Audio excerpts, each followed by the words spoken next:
In the heart of London, a cryptic letter lures Hercule Poirot into a web of secrets. Who sealed Agatha Christie's hidden vault behind a locked door? Why does a shadowy figure stalk the night, clutching a torn manuscript? From an enigmatic bookshop to a high-stakes gala, Poirot unravels clues tied to a mysterious EW and a sinister dockyard plot. As danger ignites in a fiery confrontation, can Poirot's little gray cells crack the conspiracy before it's too late? Secrets, suspense, and betrayal collide in Agatha Christie's secret vault. Who holds the key to the truth? Chapter 1. The mysterious letter. The rain tapped insistently against the tall windows of Hercule Poirot's London flat, a rhythmic percussion that seemed to underscore the quiet ticking of the ormolu clock on the mantel. It was a dreary afternoon. In late autumn, the kind that cloaked the city in a gray shroud and made even the most resolute of souls yearn for the comfort of a warm fire. Poirot, however, was not one to succumb to the melancholy of weather. Seated at his polished mahogany desk, he was engrossed in arranging his collection of silver snuff-boxes, each gleaming under the soft glow of a single lamp. His meticulous hands moved with the precision of a watchmaker, aligning each box to reflect his unyielding passion for order and symmetry. Mon Dieu, he murmured to himself, adjusting a box a fraction to the left. Even the smallest misalignment offends. The little gray cells. His voice, rich with its distinctive Belgian lilt, carried a note of satisfaction as he stepped back to admire his work. The flat was immaculate, as always, every cushion plunked, every book on the shelf perfectly aligned. It was a sanctuary of control in a world that too often lacked it. The sharp rap at the door startled him, though his expression remained composed. His valet, George, had left for the evening, and Poirot was not expecting visitors. He smoothed his impeccable black suit, adjusted his tie, and crossed the room with the measured steps of a man who never hurried without purpose. Opening the door, he found no one, just a gust of damp air and a single envelope lying on the mat, its edges curling slightly from the rain. Poirot's dark eyes narrowed as he bent to retrieve it. The envelope was of fine quality, cream-colored and heavy, with no address or stamp. His name, Monsieur Hercule Poirot, was written in an elegant, looping script that suggested both confidence and secrecy. He turned it over, noting the wax seal stamped with an unfamiliar crest, a quill crossed with a dagger. Intrigued, he returned to his desk, slit the envelope with a silver letter opener, and extracted a single sheet of paper. The message was brief, yet it sent a shiver of anticipation through him. Monsieur Poirot, your reputation for unraveling the impossible precedes you. In Devon, at Greenway Manor, lies a vault hidden by the late Agatha Christie. Its contents, manuscripts, secrets, truths, could reshape the literary world. Solve the riddle to find it. Where the river bends and the willow weeps, seek the heart of stories beneath the keeper's sleep. Time is short. Trust no one. A friend Poirot read the letter twice, his lips pursed in thought. The mention of Agatha Christie, the grande dame of mystery, was enough to ignite his curiosity. He had admired her work for years, marveling at how her plots mirrored the precision he so valued in his own investigations. A hidden vault? Manuscripts that could reshape the literary world? The prospect was irresistible.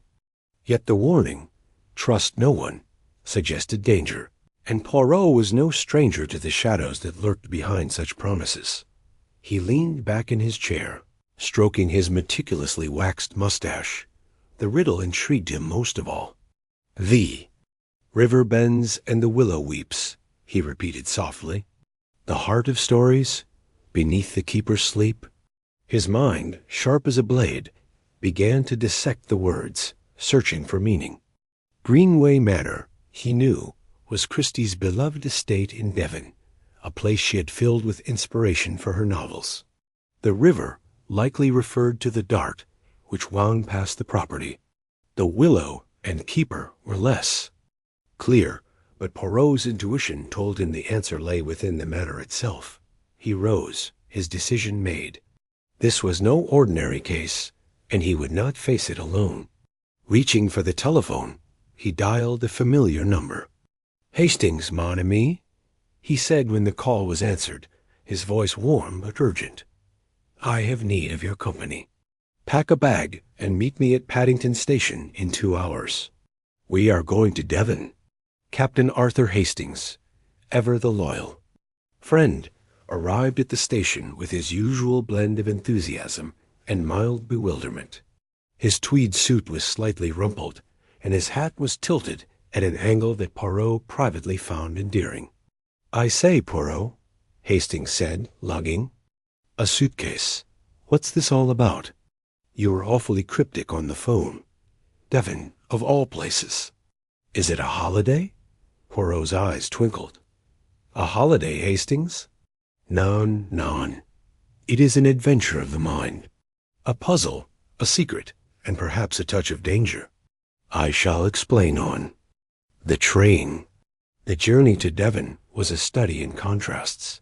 Poirot, poised and contemplative, his hands folded neatly over the letter in his lap. Hastings, fidgeting with a newspaper and peppering him with questions. Poirot recounted the letter's contents, omitting only the warning to trust no one. Hastings, predictably, was enthralled. A secret vault? By Agatha Christie? Good Lord, Poirot, it's like stepping into one of her novels. Do you think there's really something valuable in there? Jewels, perhaps? Or a lost fortune? Poirot smiled indulgently. Jewels, Hastings? You think always of the dramatic. Non. I suspect something far more precious. Knowledge. The truth. Perhaps hidden in the words of a genius. But we shall see. The train rattled through the countryside, fields giving way to hedgerows, and then to the rugged beauty of Devon's coastline. By the time they reached Galton, the rain had intensified, cloaking the landscape in a silver mist. A hired car awaited them, its driver a taciturn man with a face like weathered granite. "Greenway Manor, is it?"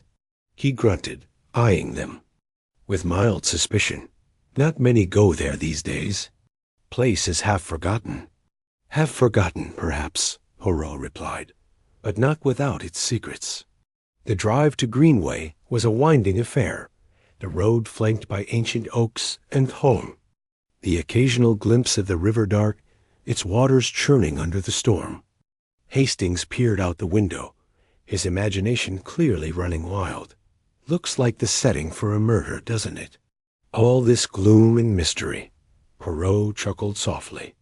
Let us hope, mon ami, that we are dealing only with secrets, not bodies.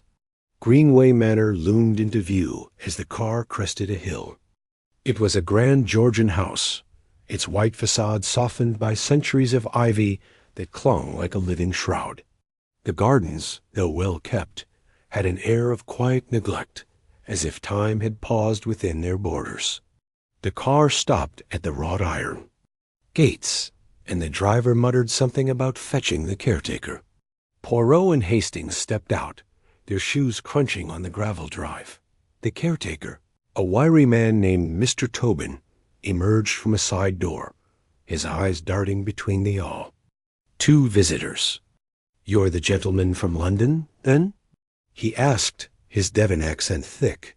Didn't expect callers in this weather. What's your business here? Poirot inclined his head politely. I am Hercule Poirot, and this is my associate, Captain Hastings. We are here on a matter of literary interest. May we see the library? Tobin's brow furrowed. Library? Ain't much used these days. The trust keeps the place open for tours, but it's mostly empty. What's in the library you're after? A question for which I seek the answer, Poirot said smoothly, his tone leaving no room for further inquiry. Tobin shrugged and led them inside, his boots echoing on the polished wood floors. The interior of Greenway was a testament to Christie's. Refined taste, high ceilings, ornate moldings, and windows that framed the turbulent river beyond. The library, however, was the heart of the house. Shelves stretched from floor to ceiling, filled with leather-bound volumes and first editions. A faint musty scent hung in the air, mingling with the dampness of the storm outside. Hastings let out a low whistle. Quite a collection. Bet there's a fortune in these books alone. Poirot, however, was not admiring the books. He stood in the center of the room, turning slowly, his eyes scanning every detail. "The riddle, Hastings," he said softly. "Where the river bends and the willow weeps. The heart of stories. Beneath the keeper's sleep." He approached a large window overlooking the garden, where the river dart curved sharply to the east. "The river bends," he murmured, then turned to a corner where a small willow figurine sat on a shelf, its carved branches drooping mournfully. "And the willow weeps?" Hastings followed his gaze, puzzled. "You think that's it? A statue?" "Non, mon ami.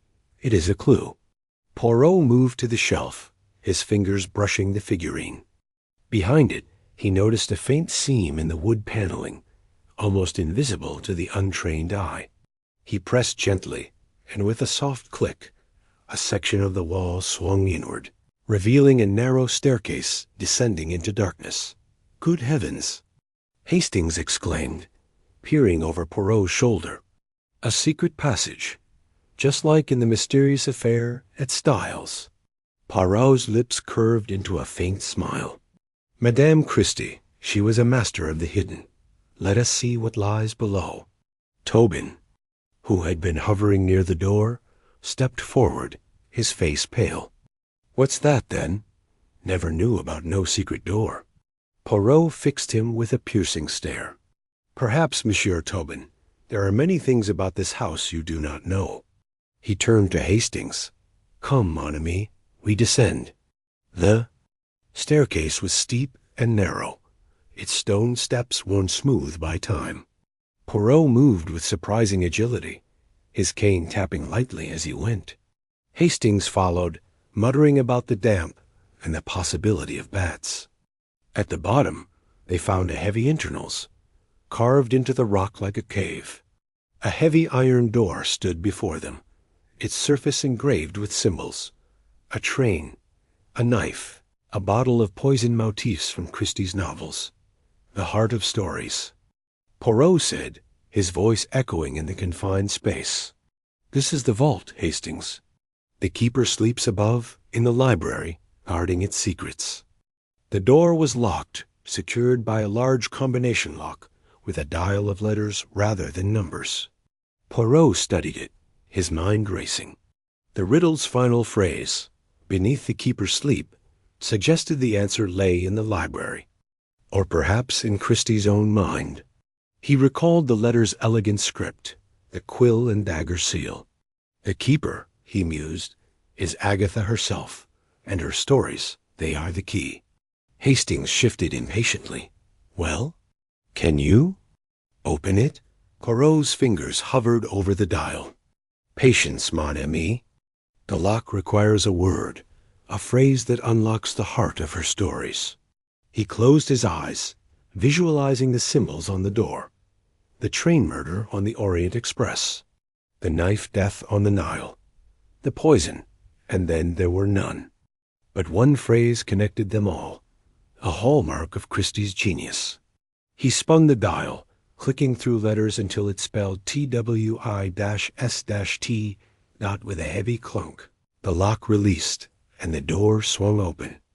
Inside, the vault was a treasure trove of literary relics, stacks of yellowed manuscripts, letters tied with ribbon, and a small, ornate box locked with a golden clasp. Poirot's eyes gleamed as he stepped inside.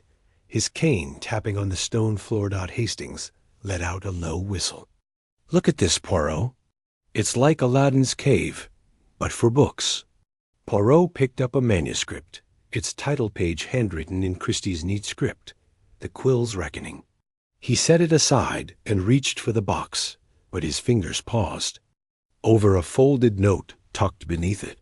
He opened it carefully, revealing a single sentence in the same elegant script as the letter. "Beware the order, for they guard their secrets with blood." Poirot's expression grew grave. "It seems, Hastings, that our adventure has only begun." The chapter closed with the weight of that warning, the storm outside raging as fiercely as the mystery within. Poirot slipped the note into his pocket, his little gray cells already spinning with the possibilities of what lay ahead. Chapter 2. The Locked Door. The hidden door behind the bookshelf in Greenway Manor's library creaked open, revealing a narrow passage cloaked in shadow.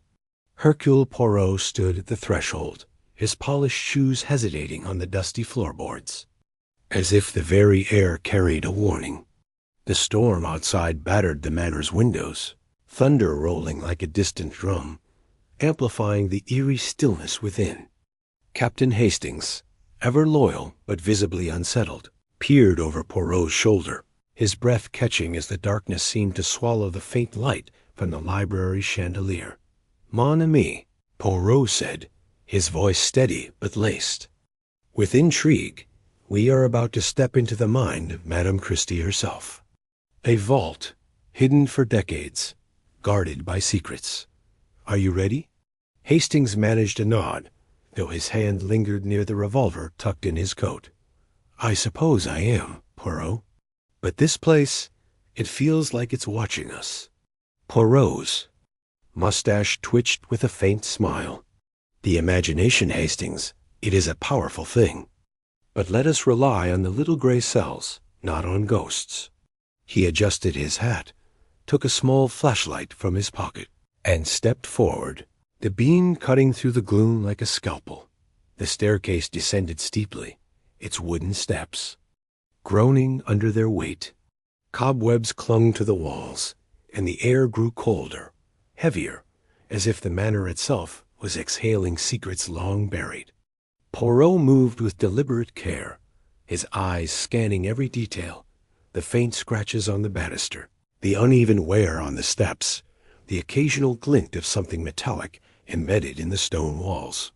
Hastings followed, his footsteps louder, his nervous chatter filling the silence.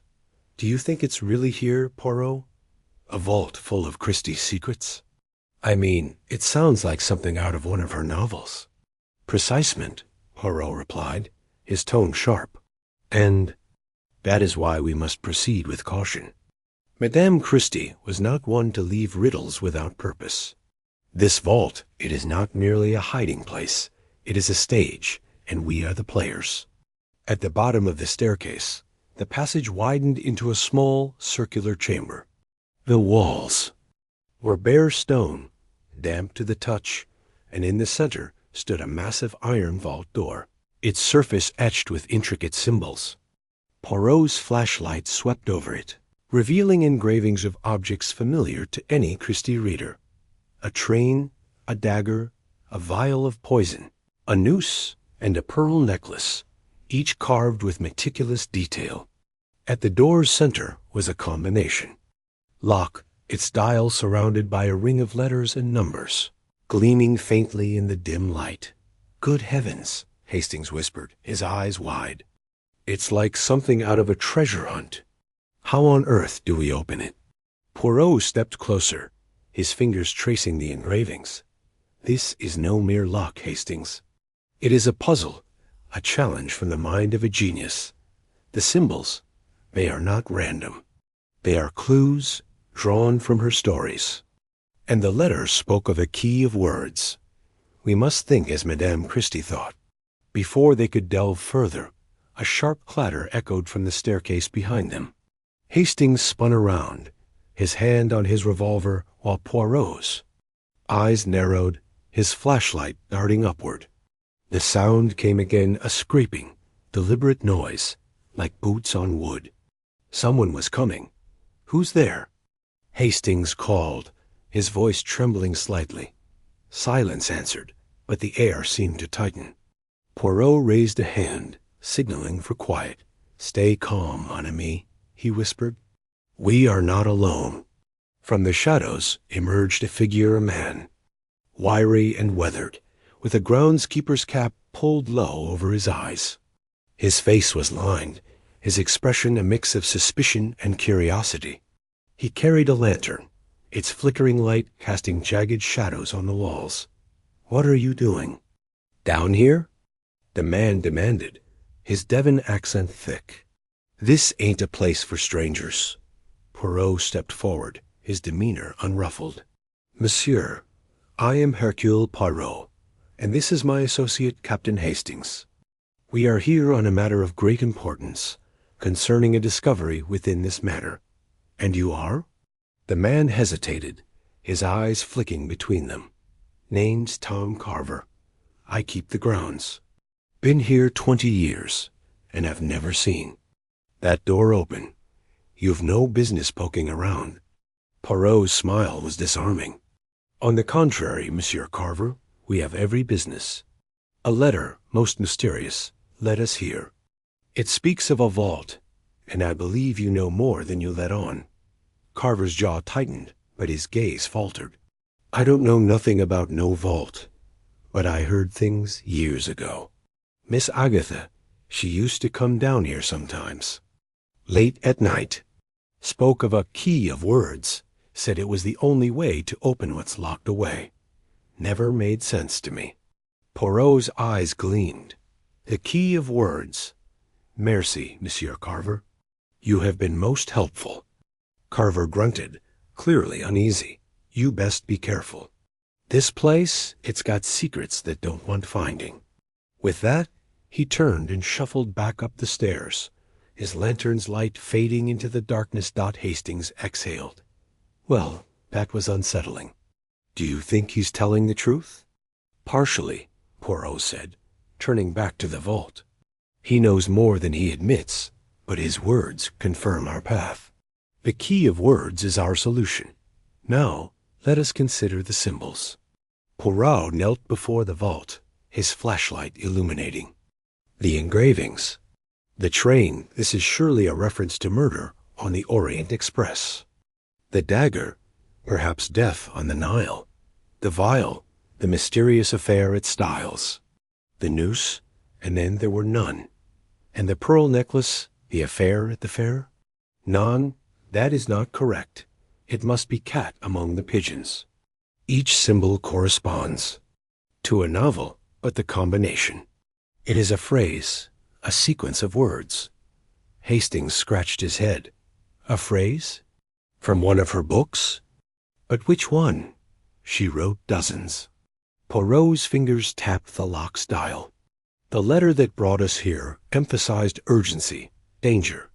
The novel that fits such a tone, with a puzzle at its heart, is Murder on the Orient Express. The solution lies there. The phrase, it must be iconic, memorable.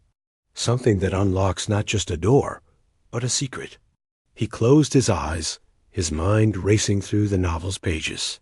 Then, with a sudden snap of his fingers, he opened them. Mon Dieu!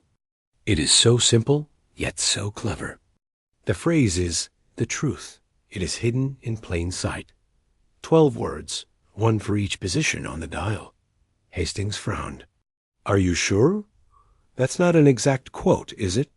"Not exact, no," Poirot admitted, "but it captures the essence of the story. Madame Christie was a master of misdirection. Let us try." He turned the dial, aligning each letter to form the phrase. With each click, the vault seemed to hum, as if alive. On the final letter, a deep groan echoed from within the door, followed by a heavy thud. The vault creaked open, revealing a cavernous chamber lit by a single flickering bulb. Inside, the air was thick with the scent of old paper and ink. Shelves lined the walls, stacked with manuscripts, letters, and journals, their edges yellowed but pristine. In the center stood a wooden table, and on it a locked box of polished ebony, its surface inlaid with silver filigree. Poirot approached, his eyes alight with curiosity. "Magnificent," he murmured. "The mind of Agatha Christie, preserved in these pages. But this box, it is the heart of the mystery." Hastings peered at the manuscripts, his fingers brushing. A leather-bound journal. Look at this, Poirot. Titles I'd never heard of: The Shadow's Reckoning, The 13th Guest. These must be unpublished. Indeed, Poirot said, his attention fixed on the box. He lifted it, testing its weight, then noticed a folded note tucked beneath it. He unfolded it carefully, revealing a single line in Christie's elegant script. "Beware the quill that writes in shadow, for its ink is poison." Hastings shivered. "That's ominous. What does it mean?" Poirot's expression darkened. "It means, mon ami, that we have uncovered something dangerous. This vault holds not only stories, but truths someone wishes to keep hidden. As he spoke, a faint scrape echoed from the shadows. Poirot's flashlight swung toward the sound, revealing a narrow crack in the wall.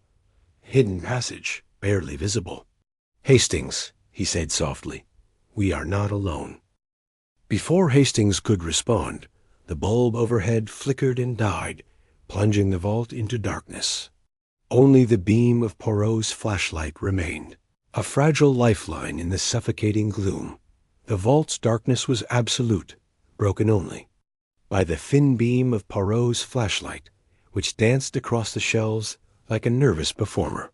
Hastings gripped his revolver, his heart pounding. "Poirot, did you hear that?"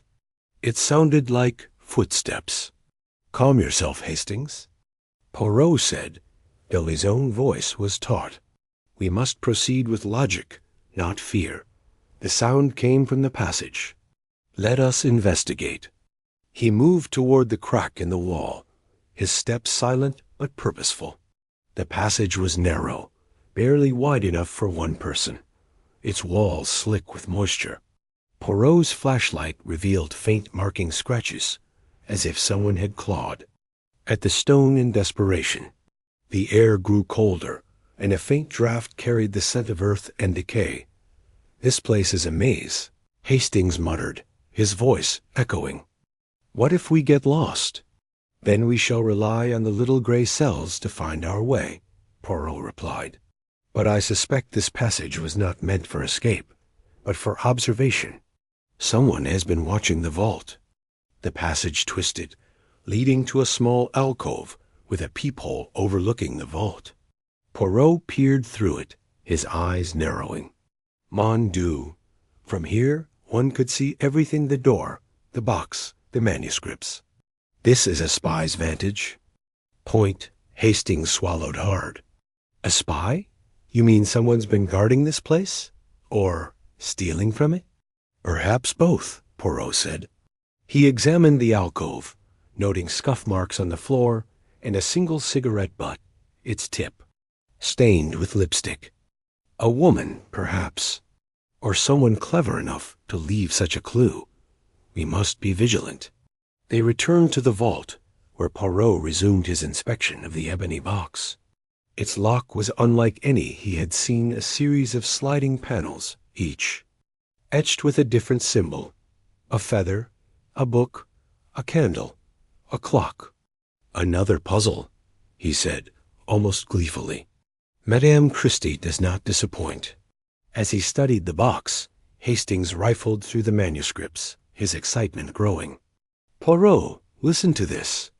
A story called The Silent Witness. It's about a murder in a locked room, solved by a detective named Hercule Poirot. She wrote you into her stories." Poirot's mustache twitched. "Flattering, but not surprising. Madame Christie and I met once, at a literary gathering. She found my methods amusing. But this box, it holds something more than fiction. The note speaks of a quill of poison. We must open it." He manipulated the panels, aligning the symbols in various combinations, but the lock remained stubborn. Frustration crept into his usually composed demeanor. "There is a sequence, a logic, but it eludes me. We need more information." A sudden thud from above startled them. Dust drifted from the ceiling, and the faint sound of footsteps echoed through the manor. "Someone's in the library," Hastings whispered, his revolver now in hand. Poirot pocketed the cryptic note and gestured toward the staircase. "Come, Hastings. We must confront this intruder, but with caution. The vault is open, and its secrets are vulnerable." They ascended the stairs, emerging into the library just as a shadow darted past the window. The storm had intensified, rain lashing the panes, and the room felt colder, as if the manor itself was protesting their intrusion. Poirot's eyes scanned the shelves, noticing a book slightly askew, a copy of Murder on the Orient Express. He pulled it, revealing a hidden compartment containing a single key, its handle shaped like a quill. "Mon ami," Poirot said, holding the key aloft. The key of words was but the first step. This is the key to the box." Before they could return to the vault, the library door burst open, and Tom Carver stood there, his face pale. "You've gone and done it, haven't you? Opened the vault. You don't know what you've unleashed." Poirot's gaze was piercing. "And you, Monsieur Carver, know more than you claim. Tell me, what is it that frightens you so?" Carver's hands trembled. "Miss Agatha? She warned me years ago. Said the vault held things that could ruin people, powerful people. If you've got that key, you'd best leave it be." Poirot slipped the key into his pocket, his expression unreadable. "I am Hercule Poirot, and I do not leave mysteries unsolved. Now, tell me, who else knows of this vault?" Carver hesitated, then muttered, "There's a man, a professor. Langley, his name is. Lives in the village. He's been snooping around, asking questions about Miss Agatha's papers. I reckon he's after what's in there." "Merci," Poirot said, his mind already racing. "Hastings, we must secure the vault and pay this Professor Langley a visit. But first, we return to the box." Back in the vault, Poirot inserted the quill-shaped key into the ebony box. With a soft click, the lid sprang open, revealing a velvet-lined interior. Inside lay a single object, a golden fountain pen, its nib stained with dried ink. Beside it was another note, this one in a hurried scrawl. "The quill writes truth, but truth is a dangerous weapon. Guard it well." Hastings stared at the pen. "A fountain pen? That's the big secret?" Poirot lifted it carefully, examining its weight, its craftsmanship. "This is no ordinary pen, Hastings. It is a symbol, perhaps a tool. And this note, it confirms that Madame Christie hid something of great consequence. We must discover what truth this quill wrote." As they prepared to leave the vault, a faint creak came from the hidden passage.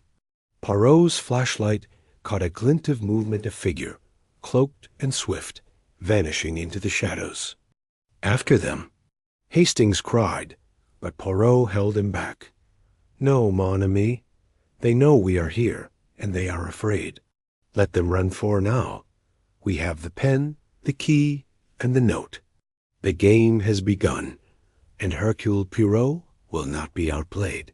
The chapter closed with the storm raging outside, the vault's secrets whispering in the darkness, and Poirot's mind already piecing together the puzzle of Agatha Christie's hidden truth. Chapter 3. The shadowy figure, the air, inside the vault was thick with the scent of aged paper and secrets long buried. Hercule Poirot's sharp eyes darted across the shelves, where stacks of manuscripts, bound in leather and cloth, leaned precariously against one another. Dust motes danced in the faint beam of his torch, which cast long shadows on the stone walls. Beside him, Captain Hastings stood, his breath shallow, as though the weight of discovery pressed against his chest. "Mon Dieu, Hastings," Poirot murmured, his voice a low hum of excitement. "What treasures lie here, hidden from the world? The mind of Madame Christie, it is a labyrinth, n'est-ce pas? And we are but explorers in its depths."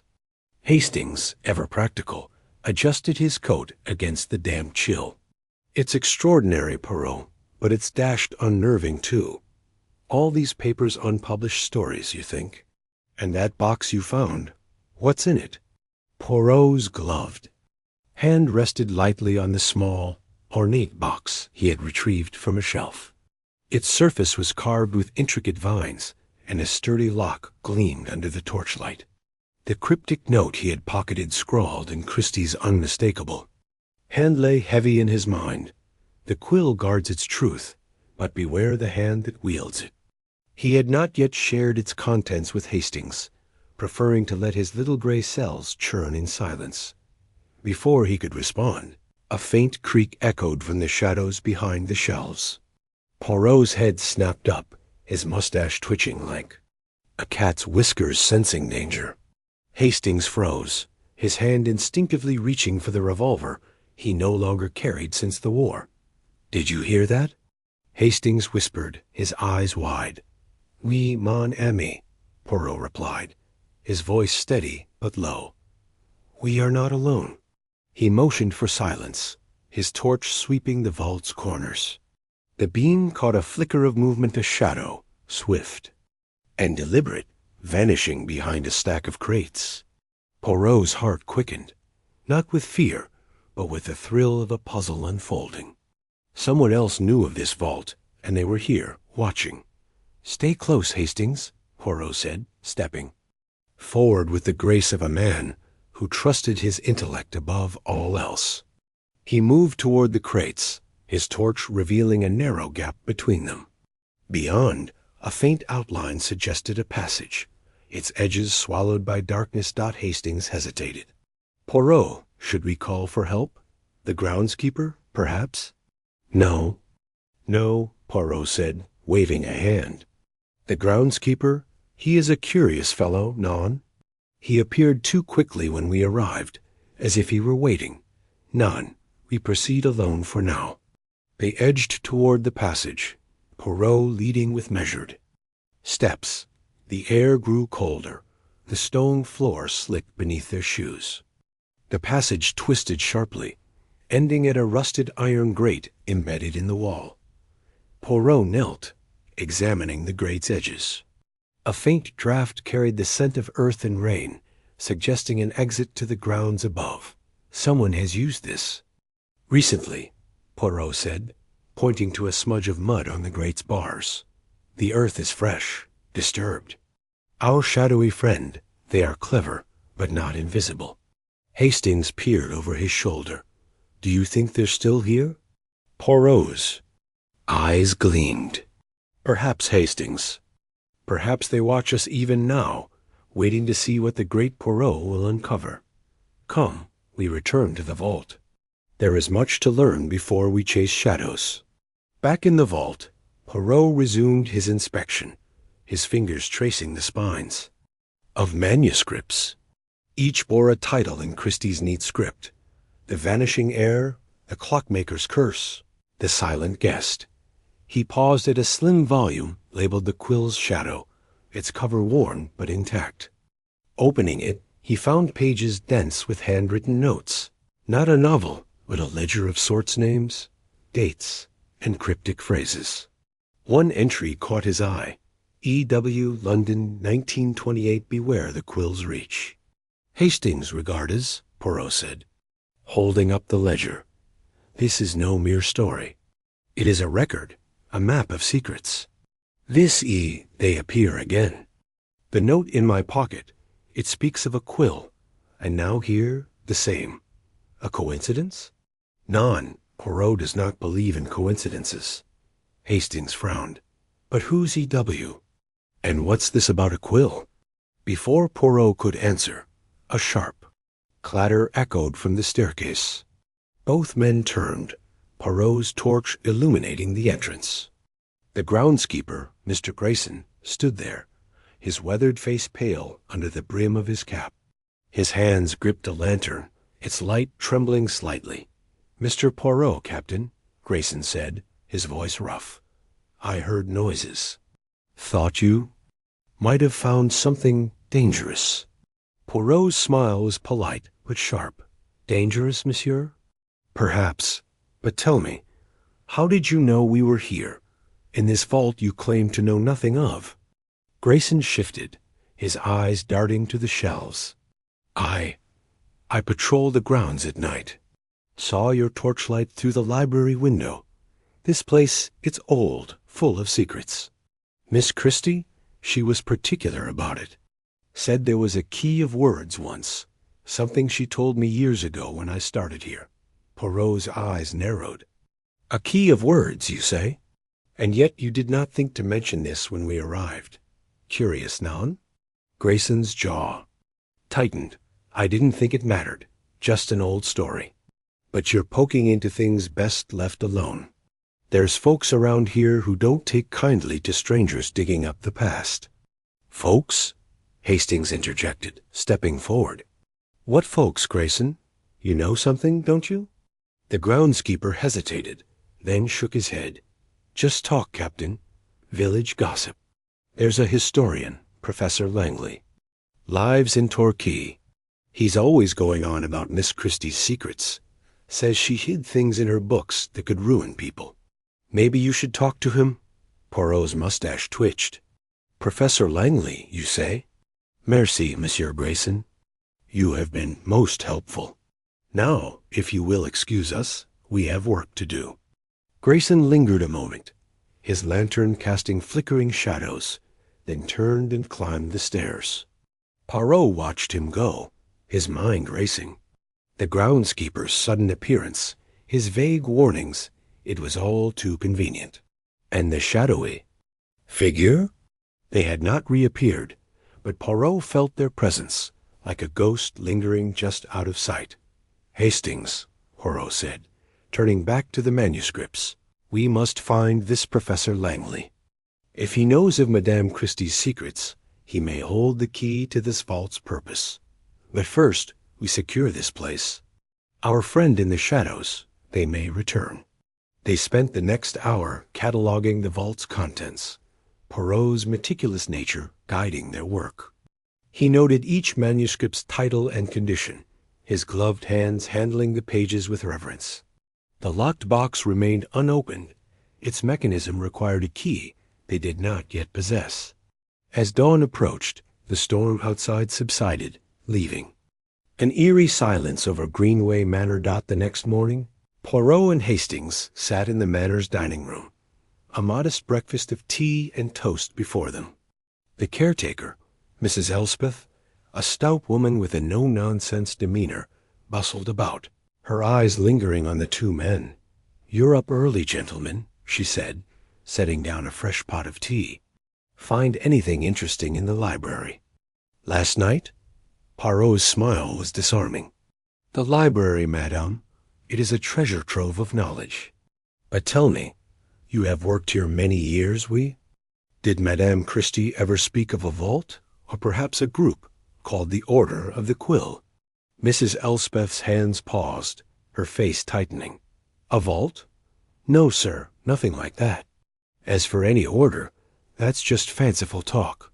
Miss Christie was a private woman, kept her thoughts in her books. If you're looking for secrets, you'd best ask Professor Langley. He's always poking about, claiming he knows things. Lives down in Torquay, near the harbor. Merci, madame, Poirot said, his tone light, but his eyes sharp. We shall pay this professor a visit. After breakfast, they set out for Torquay, the coastal town bathed in the pale light of a cloudy morning. The drive was quiet, Hastings gripping the wheel of their rented car while Poirot sat in thoughtful silence, his fingers tapping rhythmically on the locked box in his lap. The note's words echoed in his mind. Beware the hand that wields it. A warning, yes, but of what? A person? A secret? Or something more sinister? Torquay's narrow streets were alive with fishermen and market vendors, their voices mingling with the cry of gulls. Professor Langley's home was a modest cottage overlooking the harbor, its windows framed with peeling paint. Poirot knocked, and after a moment, the door creaked open to reveal a thin, bespectacled man in his 60s, his hair a wild halo of gray. Professor Langley? Poirot said, bowing slightly. I am Hercule Poirot, and this is my associate, Captain Hastings. We seek your expertise on a matter concerning Agatha Christie." Langley's eyes widened, then narrowed with suspicion. "Poirot, the detective? What's this about Agatha Christie?" "I'm a busy man, you know." "Busy, perhaps, but curious none?" Poirot replied, his smile unwavering.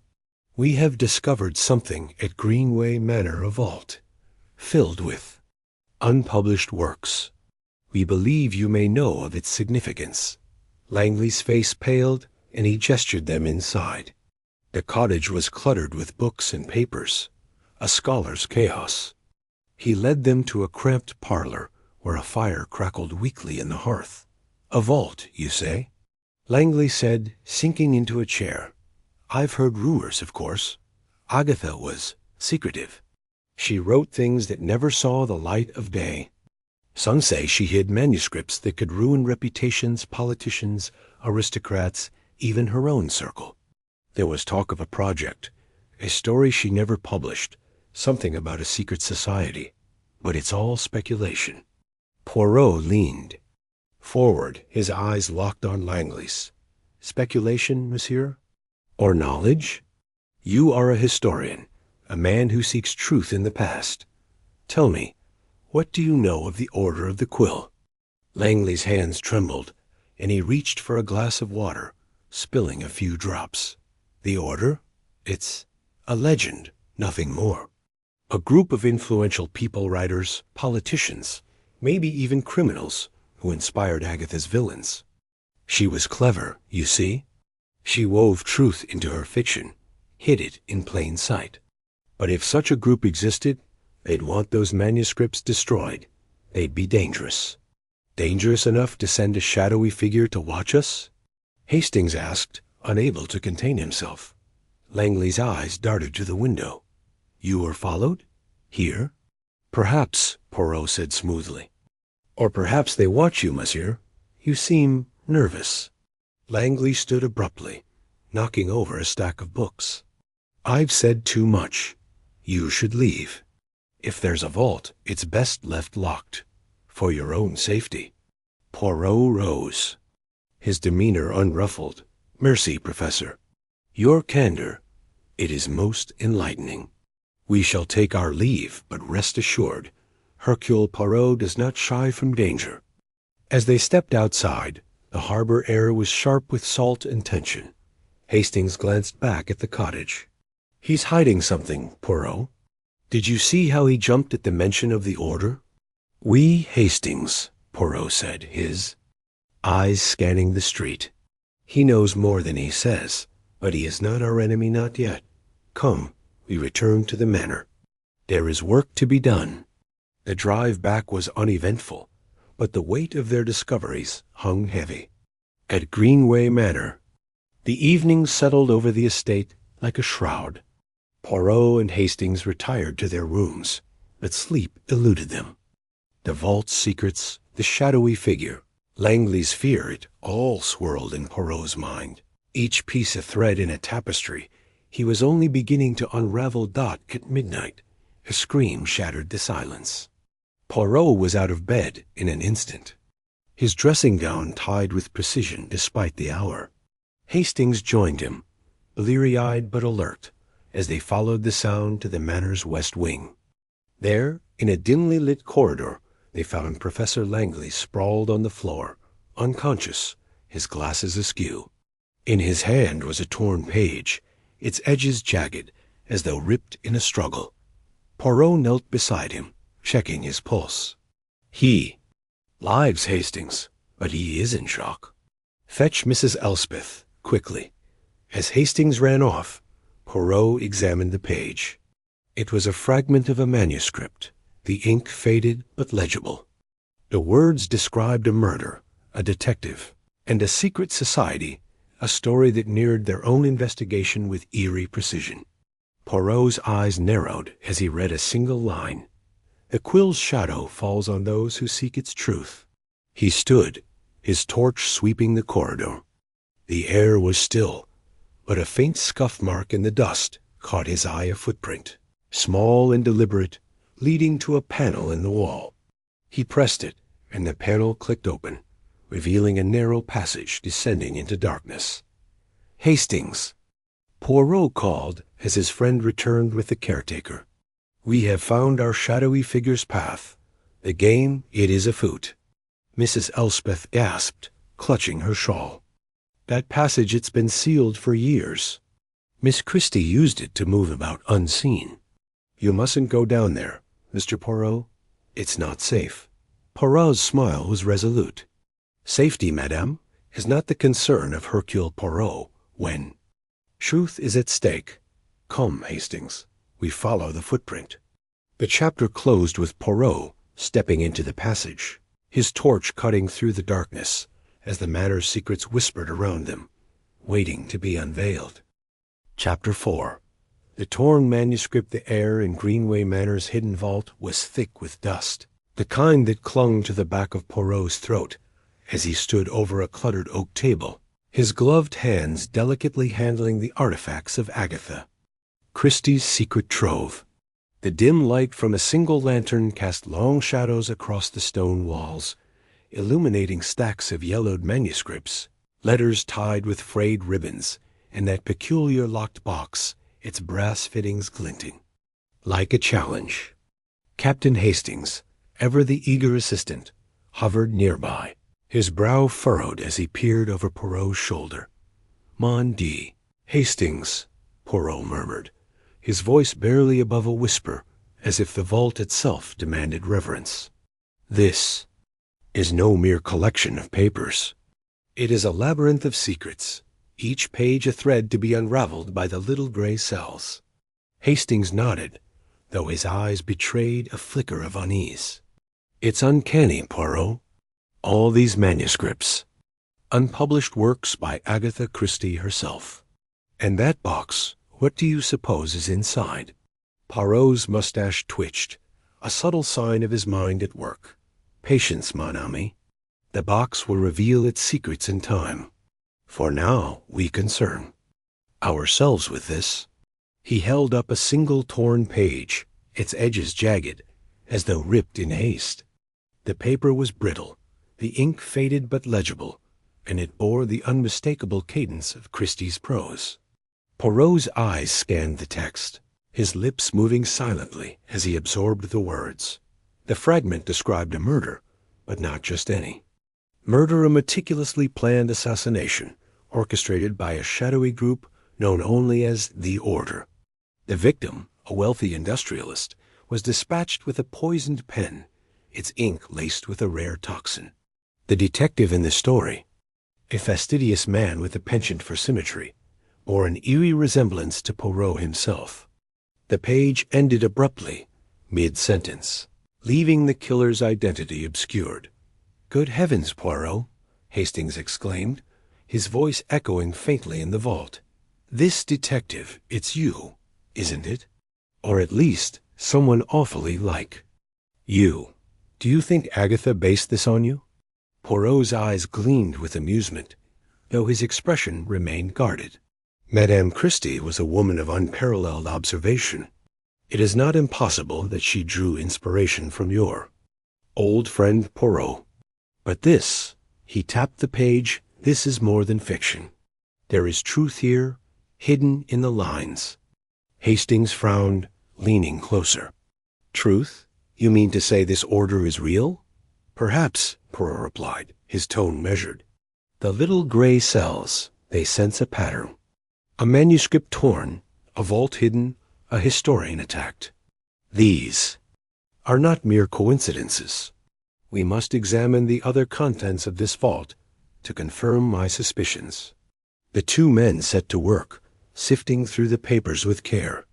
The vault was a treasure trove of Christie's mind, drafts of novels never published, character sketches, and cryptic notes scrawled in the margins. Poirot's attention, however, was drawn to a bundle of letters, their envelopes sealed with wax and addressed to a mysterious E.W. The handwriting was Christie's, but the tone was cautious, almost conspiratorial. Poirot opened one letter, dated 1948, and read aloud, "My dear E.W., the Order grows bolder. Their influence reaches further than I feared, and I cannot remain silent. The quill must be exposed, but I dare not do so openly. My stories will carry the truth, hidden in plain sight. Hastings' eyes widened. The quill? That's what.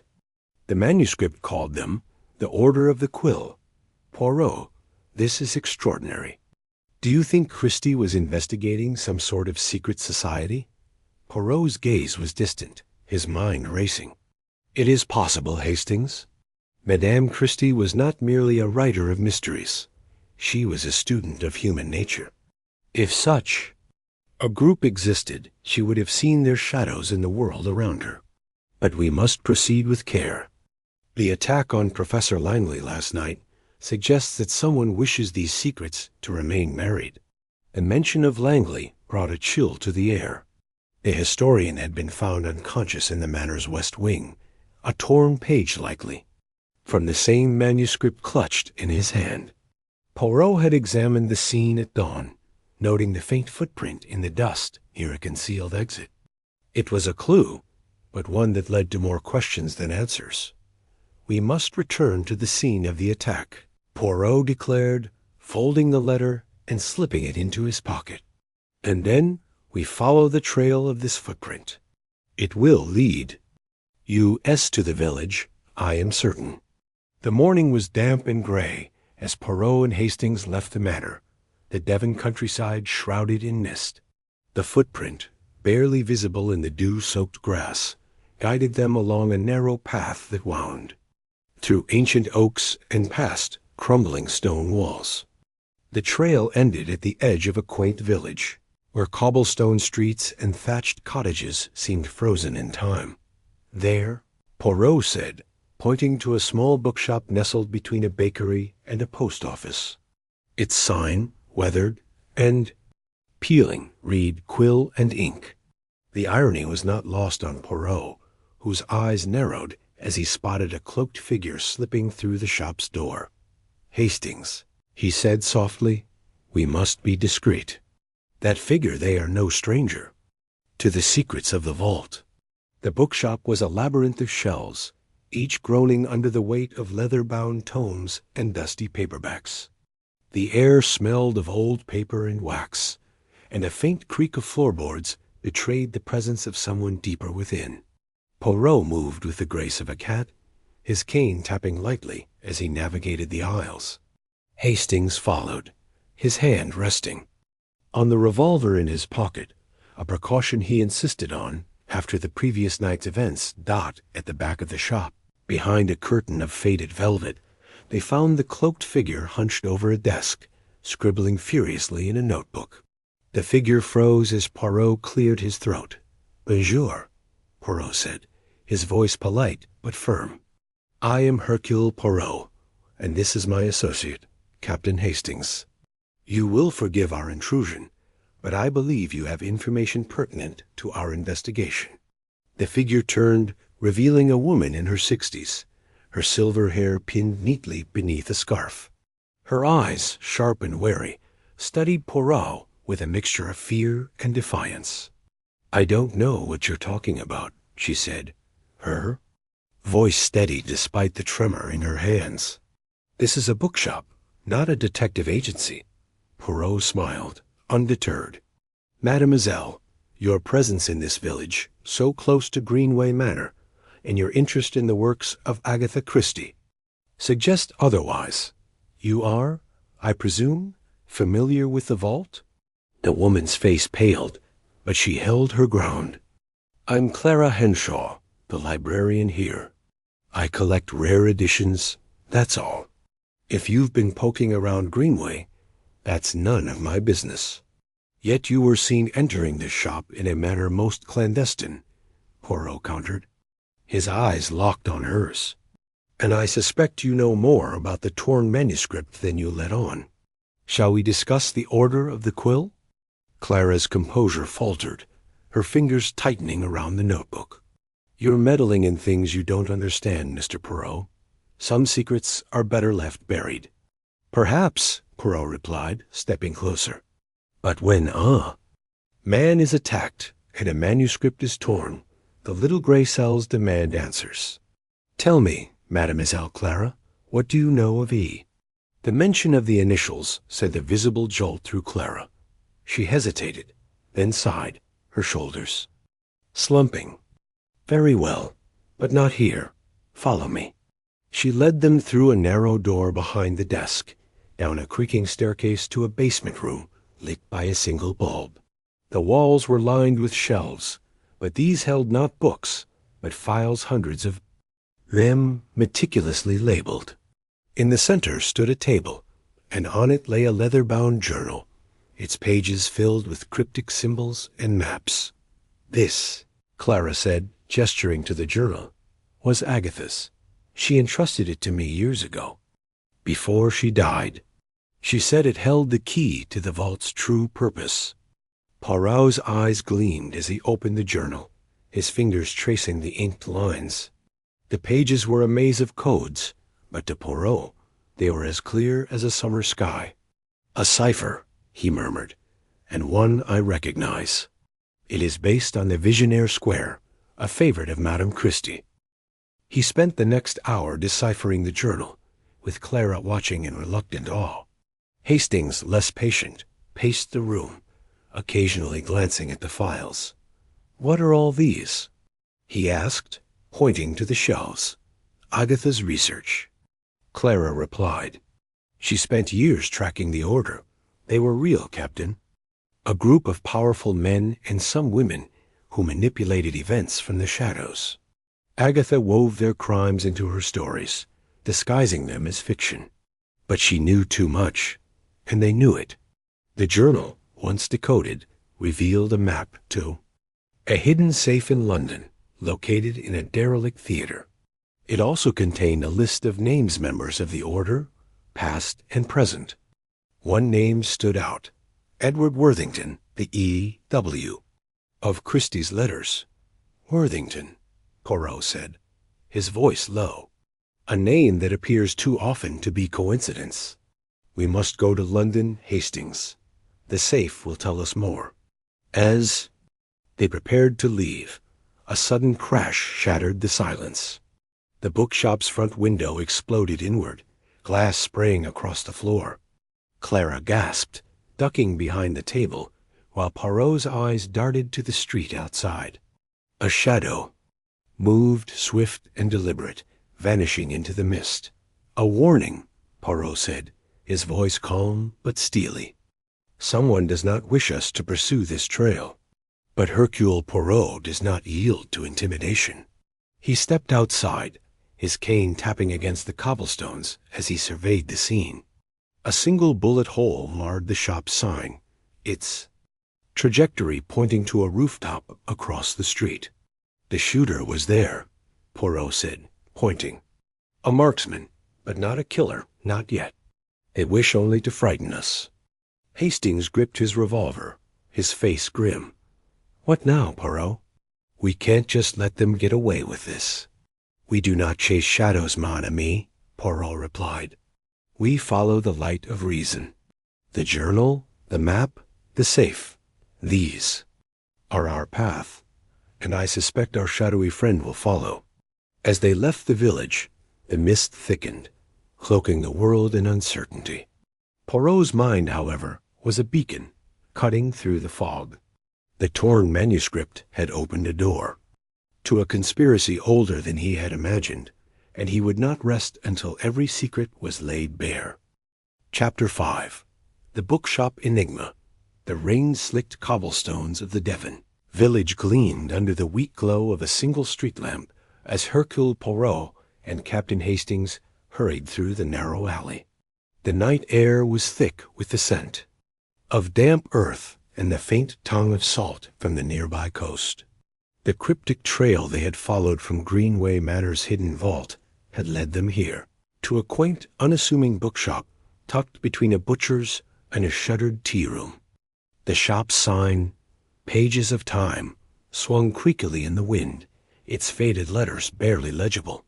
Above, a flicker of movement in the darkened window caught Poirot's eye, a shadow shifting behind the glass. "Mon ami," Poirot whispered, his voice low but sharp. "We are not alone." His gloved hand tightened around the silver-headed cane he carried, more for effect than necessity. His sharp eyes scanned the street, noting the absence of passers-by and the eerie stillness that seemed to cloak the village. Hastings, ever the loyal companion, adjusted his hat and glanced nervously over his shoulder. "I say, Poirot, this place gives me the creeps. Do you really think that cloaked figure we saw is inside? Could be dangerous, you know." Poirot's mustache twitched, a faint smile playing beneath it. "Danger, Hastings, is but the seasoning to the dish of mystery. And this dish, it is most intriguing. Come, we must enter." The bookshop's door was heavy oak, its brass bell jingling discordantly as they pushed it open. Inside, the air was thick with the musty scent of old paper and leather bindings. Shelves towered to the ceiling, crammed with volumes of every size, their spines cracked and faded. A single oil lamp burned on a cluttered counter, casting long shadows that danced across the walls. The silence was oppressive, broken only by the faint creak of floorboards underfoot.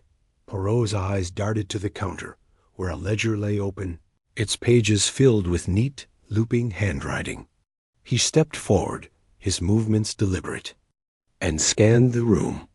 "Mademoiselle Clara, if you please," he called softly, his voice carrying a note of command. "It is Hercule Poirot, and I know you are here." A rustle came from the back of the shop, behind a curtained doorway leading to what Poirot assumed was a storeroom. The curtain parted, and a woman emerged slender, with silver hair pinned tightly in a bun, her sharp blue eyes glinting with a mix of wariness and defiance. She wore a high-necked blouse and a long skirt, her hands clasped tightly in front of her. The cloaked figure they had glimpsed outside. "Mr. Poirot," she said, her voice steady but laced with caution. "I didn't expect to see you so soon, or at all." She glanced at Hastings, her gaze lingering on his slightly disheveled appearance, then returned to Poirot. "What brings you to my humble shop at this hour?" Poirot inclined his head, his expression unreadable. "Mademoiselle Clara, you are, I believe, more than a mere librarian. You are the guardian of secrets, non? Secrets that belong to the late Madame Agatha Christie, secrets that lie hidden in the vault at Greenway Manor." Clara's face tightened, her fingers twitching as if resisting the urge to reach for something. "You're a bold man, Mr. Poirot, to make such claims. I'm just an old woman who loves books, nothing more." Poirot's smile was thin but polite. "And yet, mademoiselle, you were seen slipping into this very shop moments ago, cloaked, as if to avoid prying eyes. You knew of the vault's existence, did you not? And you have been watching us since we arrived at the manor." Clara's eyes narrowed, but she didn't deny it. Instead, she moved to the counter, her movements slow and deliberate, as if buying time. "You're a clever man, Mr. Poirot. Too clever, perhaps. But you're meddling in things you don't understand." Hastings, growing impatient, stepped forward. "Now see here, Miss Clara, we're not here to play games. We found a note in the Whodunit that led us to you. If you know something about Christie's secrets, you'd better tell us before someone gets hurt." Poirot raised a hand, silencing Hastings. "Patience, mon ami. Mademoiselle Clara is not our enemy, not yet. Let us hear her story." He turned to Clara, his eyes piercing. "You were entrusted by Madame Christie, were you not? To protect something of great value. A journal, perhaps. One that holds the key to the vault's deeper mysteries?" Clara hesitated, her gaze flickering to the curtained doorway. Then, with a sigh, she reached beneath the counter and produced a small, leather-bound book, its cover embossed with a quill and inkpot. "You're right," she admitted, her voice softening. "Agatha trusted me. Years ago, when I was a young librarian, she came to me with this journal. She said it was too dangerous to keep at Greenway, but she couldn't bear to destroy it. She asked me to hide it, to guard it with my life." Poirot took the journal, his fingers brushing the worn leather. He opened it carefully, revealing pages filled with Christie's distinctive handwriting, interspersed with cryptic symbols and diagrams. "And what, mademoiselle, does this journal contain?" Clara's eyes darted to the window, as if expecting to see someone watching. "It's a map," she said quietly. "A map to a safe in London, where Agatha kept her most sensitive documents. Documents that could ruin lives if they fell into the wrong hands." Hastings frowned, leaning closer. "Ruin lives? What sort of documents?" Clara's lips pressed into a thin line. Agatha was more than a writer, Captain Hastings. She was a watcher of human nature, a collector of secrets. She knew things about powerful people, things they'd kill to keep hidden. The Order of the Quill, as she called them, was real, and they're still out there. Poirot's expression remained calm, but his mind was racing. The Order of the Quill mentioned in the vault's letters, hinted at in the torn manuscript. Page. A secret society, perhaps, woven into the fabric of Christie's stories. "And this map," he said, tapping the journal, "it will lead us to the truth?" Clara nodded, but before she could speak, a sharp crack shattered the silence. The shop's front window exploded inward, glass spraying across the floor. Hastings dove behind a shelf, dragging Clara with him, while Poirot crouched low, his cane raised like a weapon. Outside, the street was dark, but the faint glint of a rifle barrel flashed in the shadows across the road. "Mon Dieu!" Poirot muttered, his eyes scanning the room for cover. "It seems, mademoiselle, that your secrets are more coveted than you let on." Clara's face was pale, but her voice was steady. "They've been watching me for years. Ever since Agatha died. I thought I was careful, but, careful or not," Poirot interrupted, "we must move. Hastings, the back door, vite." He grabbed the journal, tucking it into his coat, and pulled Clara toward the curtained doorway. Hastings followed, his hand on the revolver he always carried, though Poirot had often chided him for it. The storeroom was a maze of crates and books, the air heavy with dust. A narrow door at the far end led to an alley, but as they reached it, another shot rang out, splintering the wood above their heads.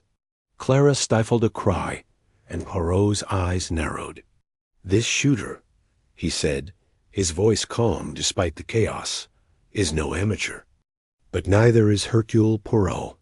He knelt, examining the angle of the bullet's entry. "The shot came from the rooftop across the street," he said, almost to himself. "A high vantage point with a clear line of sight. Whoever they are, they wish to silence us before we reach London." Hastings, peering through a crack in the door, muttered, "Well, they're doing a dashed good job of it. How do we get out of here?" Poirot's gaze fell on a stack of crates near the back wall, partially obscuring a small window. "There," he said, pointing, "a less obvious exit. Mademoiselle Clara, you will come with us? Your knowledge is too valuable to leave behind." Clara hesitated, her eyes wide with fear, but she nodded. "I've kept Agatha's secrets this long. I won't let them win now." They moved quickly, shoving the crates aside to reveal a grimy window just large enough to squeeze through. Poirot, ever fastidious, grimaced at the dust, but climbed through with surprising agility, followed by Clara and Hastings. The alley was dark and narrow, the rain now a steady drizzle that soaked their clothes. They moved silently, keeping to the shadows. As Poirot led them toward the village's main road dot, as they reached the corner, Poirot paused, his hand raised. "Listen," he whispered. The faint sound of footsteps echoed from the direction of the bookshop. Someone was following. Poirot's mind worked furiously, piecing together the puzzle. The shooter, the order, the journal, all connected, all leading to London. But who was pulling the strings? "Quickly," he said, guiding them toward a parked taxi at the edge of the village square. The driver, an elderly man with a weathered face, looked up in surprise as Poirot rapped on the window. "To the train station, Monsieur," Poirot said, his tone leaving no room for argument. "And make haste." As the taxi pulled away, Poirot glanced back, catching a glimpse of a figure in a long coat standing at the alley's mouth, watching them go. The journal burned against his chest, its secrets a weight he could not ignore. The game, as Madame Christie might have written, was afoot. The train station was a small, drafty building, its platform deserted save for a lone porter stacking luggage. The next train to London wasn't due for an hour, giving Poirot time to question Clara further. They settled in a dimly lit waiting room, the journal open on a bench between them. "Tell me, mademoiselle," Poirot said, his voice gentle but firm, "why did Madame Christie choose you, a librarian in a small village, to guard such dangerous secrets?" Clara's hands twisted in her lap, her eyes distant. "Agatha was my friend," she said softly. "We met when I was working at the library in Torquay.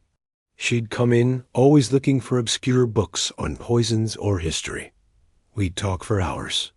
One day, she told me about the order, how she'd stumbled across their existence while researching a novel. She was afraid, Mr. Poirot, not for herself, but for what they might do if her knowledge got out."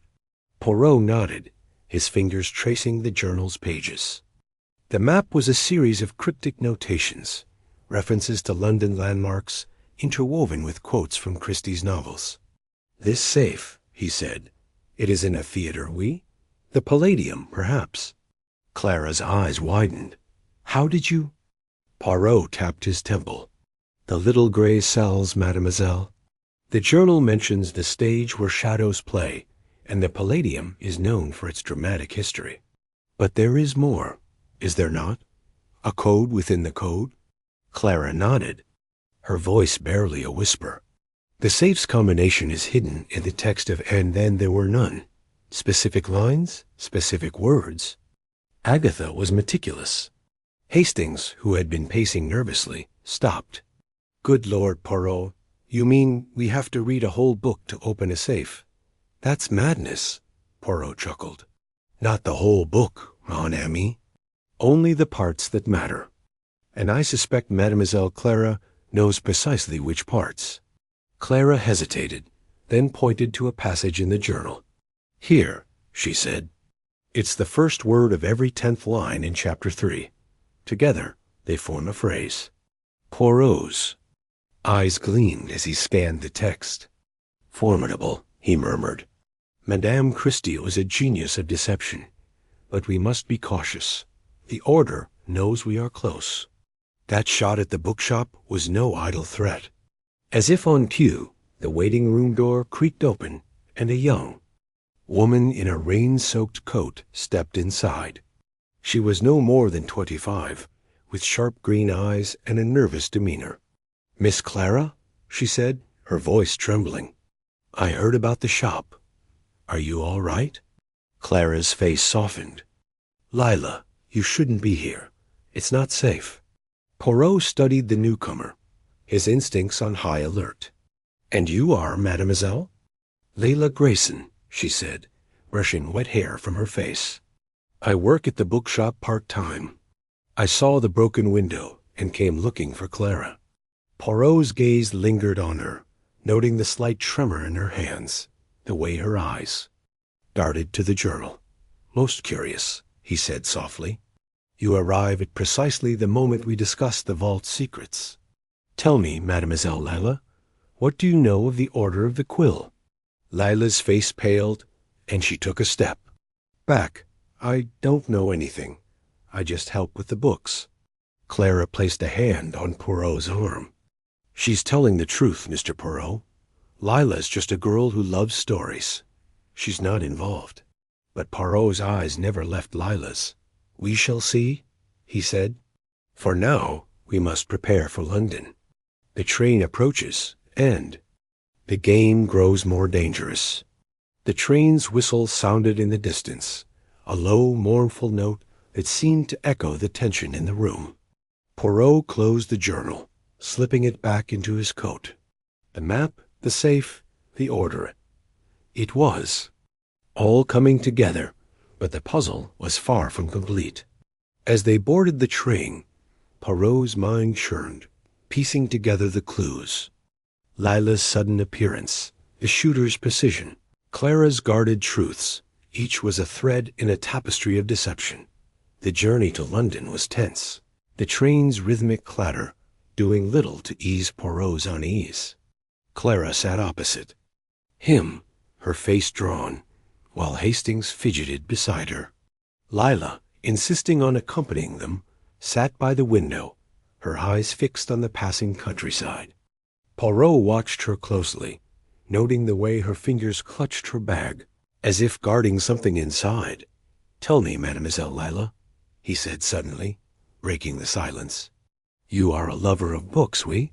Have you ever read Madame Christie's unpublished works?" Layla flinched, her eyes meeting his for a brief moment before darting away. "No, sir. I've only read what's published, but I've heard rumors like everyone else." "Rumors," Poirot repeated, his tone deceptively light. "And what do these rumors say?" Leela swallowed, her voice barely audible over the train's hum. "That Agatha wrote things she never meant to publish. Stories that were too close to the truth." Poirot nodded, his mind racing. Leela's words were vague, but her nervousness betrayed her. Was she merely a frightened girl, or something more? The journal, still warm against his chest, held the answers. He would find the safe, decipher the code, and uncover the truth, no matter who stood in his way. As the train pulled into London's Paddington Station, the city's lights glittered through the rain-streaked windows. Poirot stood, adjusting his coat. "Come, Miss Amos," he said. "The stage awaits, and the curtain is about to rise." They stepped onto the platform, the journal a silent promise of secrets yet to be unveiled. Somewhere in the city, a safe held the key to Christie's legacy and the Order's downfall. But as Poirot led the way into the bustling streets, he couldn't shake the feeling that they were being watched, that the shooter from the bookshop was still out there, waiting for the perfect moment to strike. Chapter 6. The London safe. The train to London rattled through the dawn, its rhythmic clatter a backdrop to Hercule Poirot's thoughts. He sat by the window, his gloved fingers drumming lightly on the armrest, his sharp green eyes fixed on the fleeting countryside. Opposite him, Captain Hastings fidgeted, flipping through a dog-eared newspaper, though his attention kept drifting to his friend, Poirot. Hastings ventured, lowering the paper. "You've barely said a word since we left Devon. What's on your mind?" "That journal we found in the bookshop?" Poirot's mustache twitched, a faint smile curling beneath it. "Mon ami, the journal is but a single thread in a tapestry of mystery. It has given us a destination, the safe in London, but it is the why that occupies my little gray cells. Why hide such secrets? And who else seeks them?" Hastings leaned forward, his voice low. "You think someone's following us, don't you? That shooter at the bookshop wasn't just a warning." "Precisement," Poirot replied, his tone crisp. "The shot was not meant to kill, but to frighten. Someone wishes us to abandon our quest, yet they reveal their own desperation. We are close, Hastings, very close." The train's whistle pierced the air as it slowed into Paddington Station. The platform buzzed with porters, passengers, and the sharp tongue of coal smoke. Poirot, impeccable in his tailored coat and Homburg hat, led the way through the crowd, his cane tapping a purposeful rhythm. Hastings followed, clutching their small valise, his eyes darting for any sign of pursuit. They hailed a cab, and Poirot gave the driver an address in the West End, the Old Vicarage Theatre. "Please, and with haste." As the cab lurched through London's bustling streets, Poirot unfolded the coded journal from Miss Clara, its pages brittle with age. The map within, deciphered in the bookshop, pointed to a derelict theatre near Drury Lane, where a safe supposedly held the dossier on the Order of the Quill. An odd choice, don't you think? Hastings mused, peering at the journal. A theater for a safe? Why not a bank or a lawyer's office? Poirot's eyes gleamed. The theater, mon ami, is a place of illusion, of secrets hidden in plain sight. Agatha Christie, she understood this. To conceal something valuable, one does not choose the obvious. One chooses the forgotten. The cab pulled up before a crumbling facade, its faded sign reading Old Vicarage Theater. The building loomed like a ghost of its former glory. Its windows boarded, its marquee sagging. A chill wind swept through the alley beside it, carrying the faint scent of damp wood and neglect. Poirot paid the driver and stepped out, his gaze sweeping the surroundings. "Stay alert, Hastings," he murmured. "The theater may be abandoned, but I suspect it is not unwatched." They approached the main entrance, its double doors chained shut. Poirot produced a small leather case from his pocket, extracting a set of delicate tools. With practiced precision, he worked the lock, the chain falling with a soft clink. Hastings raised an eyebrow, but said nothing. Poirot's knack for such skills was no longer a surprise. Inside, the theater was a cavern of shadows. Dust motes danced in the slivers of light, piercing the boarded windows, illuminating rows of mildewed seats and a stage draped in tattered curtains. The air was thick, with the musty scent of decay, and every step echoed in the vast emptiness. Poirot moved with purpose, his cane tapping as he followed the journal's map toward the stage. "The safe," he said, pointing to the orchestra pit, "is hidden beneath. A trapdoor, perhaps, or a concealed compartment." They descended into the pit, where the floor was littered with broken props and sheet music. Poirot knelt, brushing away debris, his fingers tracing the edges of a wooden panel. With a gentle press, it clicked, revealing a narrow hatch. Hastings let out a low whistle. "Well, I'll be damned," he said. "You make it look easy, Poirot." "Easy?" Poirot's voice held a hint of reproach. "It is the mind, Hastings. That unlocks the door before the hand ever touches it."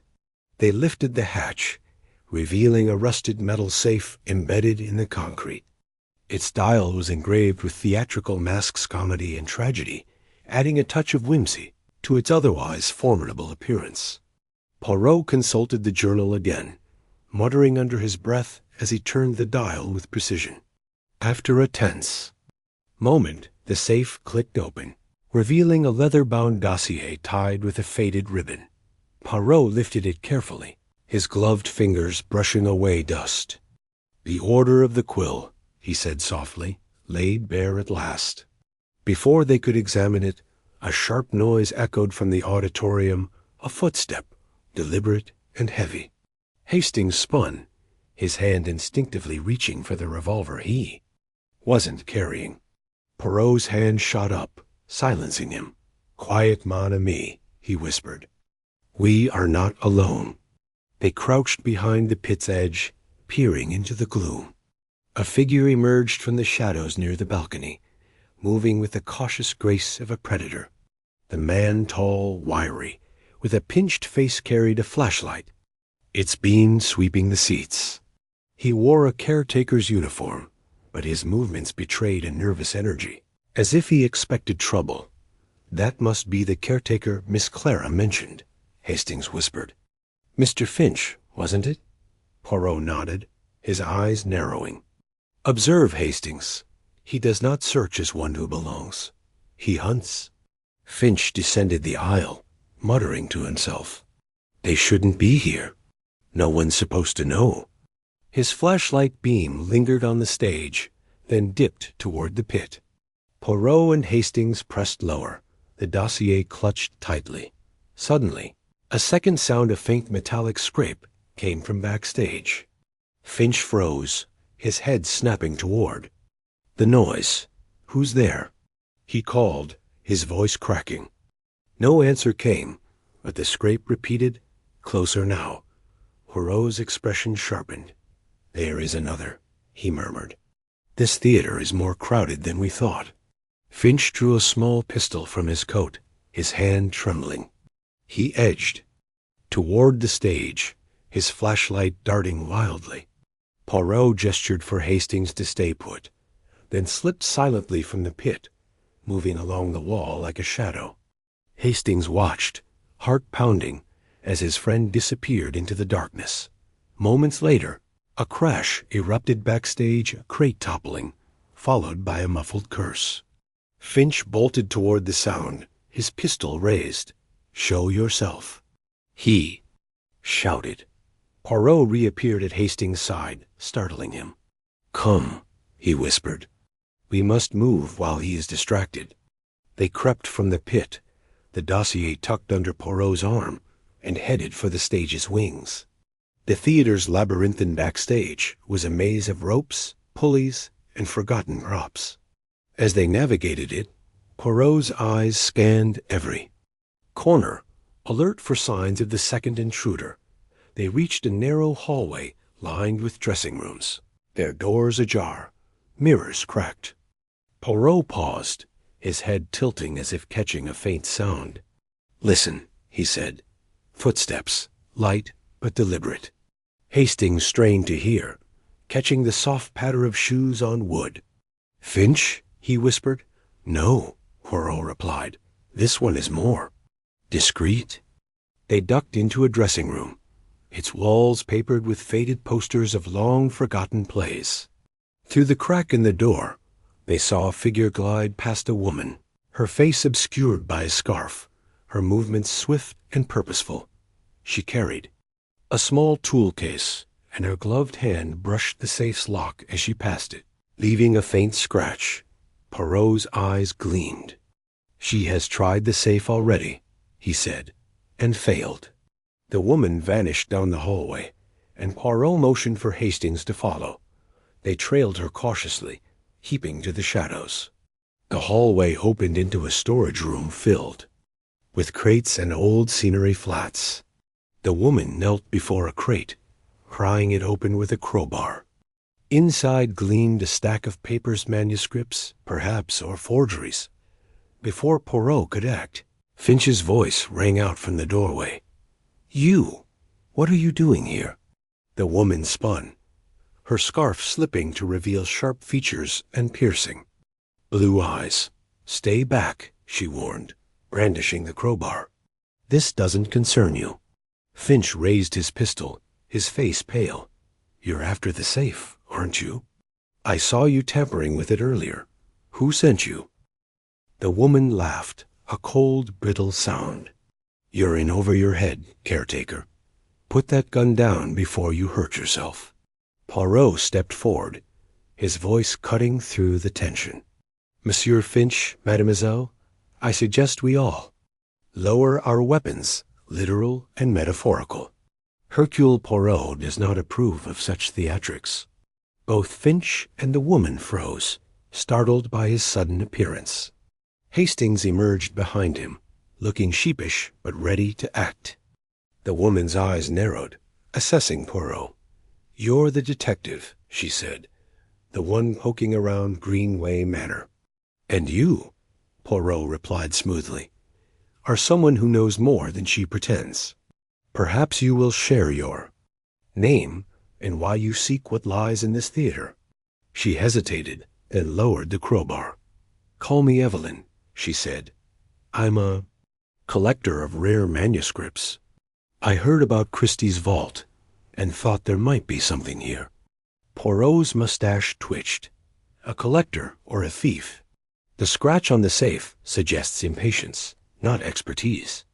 Evelyn's lips tightened, but before she could retort, Finch interrupted. "She's not the only one after it. I saw someone else earlier, a man in a cloak, lurking near the stage." Poirot's gaze flicked to Finch.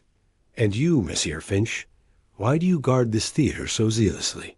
"A caretaker does not carry a pistol unless he fears something or someone." Finch swallowed, his grip on the gun faltering. I was hired to keep people out. The theater's owner, Mr. Worthington, said there were valuable props stored here. But I overheard him talking about a safe, about secrets that could ruin people. Worthington, Poirot repeated, his voice soft but sharp. An interesting name. And what did he say of these secrets? Finch shook his head, his eyes darting to Evelyn. I don't know. Just that they had to stay hidden. He paid me extra to keep quiet, but I didn't sign up for this. Evelyn smirked. You're a pawn, Finch. Worthington's using you, just like he's using others. Poirot raised a hand, silencing them. Enough. We are all players in a game we do not yet fully understand. But the dossier in my possession, he patted the leather bundle, may provide answers. Mademoiselle Evelyn, Monsieur Finch, I propose a truce. Help me uncover the truth, and perhaps we all avoid unpleasant consequences. Evelyn studied him, then nodded reluctantly. Fine, but I want to look at that dossier. Finch lowered his pistol, his shoulders sagging. I just want out of this mess. On, Poirot said. Then let us examine our prize. They retreated to a small office backstage, its desk cluttered with old playbills. Poirot untied the dossier, spreading its contents, letters, photographs, and a list of names, some crossed out, others circled. The Order of the Quill emerged as a shadowy cabal of influential figures, politicians, writers, aristocrats, who had inspired Christie's villains but feared her pen's power. Look at this, Hastings said, holding up a letter. It's from Christie to someone called E. The Order grows bold. They suspect I know too much. The manuscripts must be protected. E. due again, Poirot murmured. The same initials as in the Vault's letters. And here, he tapped a photograph, a group at Greenway Manor, 1935. One man stands apart, his face half hidden. Could this be our E? Evelyn leaned closer, her eyes narrowing. That's Edward Worthington. I've seen his name in literary circles. He's old money, keeps to himself. Rumored to have a private collection of Christie's early drafts. Poirot's gaze sharpened, and perhaps a motive to keep her secrets buried. Finch fidgeted, glancing at the door. If Worthington's involved, we're all in danger. He's got connections, police, politicians. He could make us disappear. Evelyn scoffed. Don't be dramatic. He's powerful, but not untouchable. Poirot closed the dossier, his expression grave. We must proceed with caution. The Order, if it still exists, will not allow these secrets to surface. But first, we must secure this dossier and leave this theater. As they prepared to depart, a faint creak came from the hallway. Poirot's hand shot up, silencing them. He gestured to the window, where a shadow flickered across the boarded glass.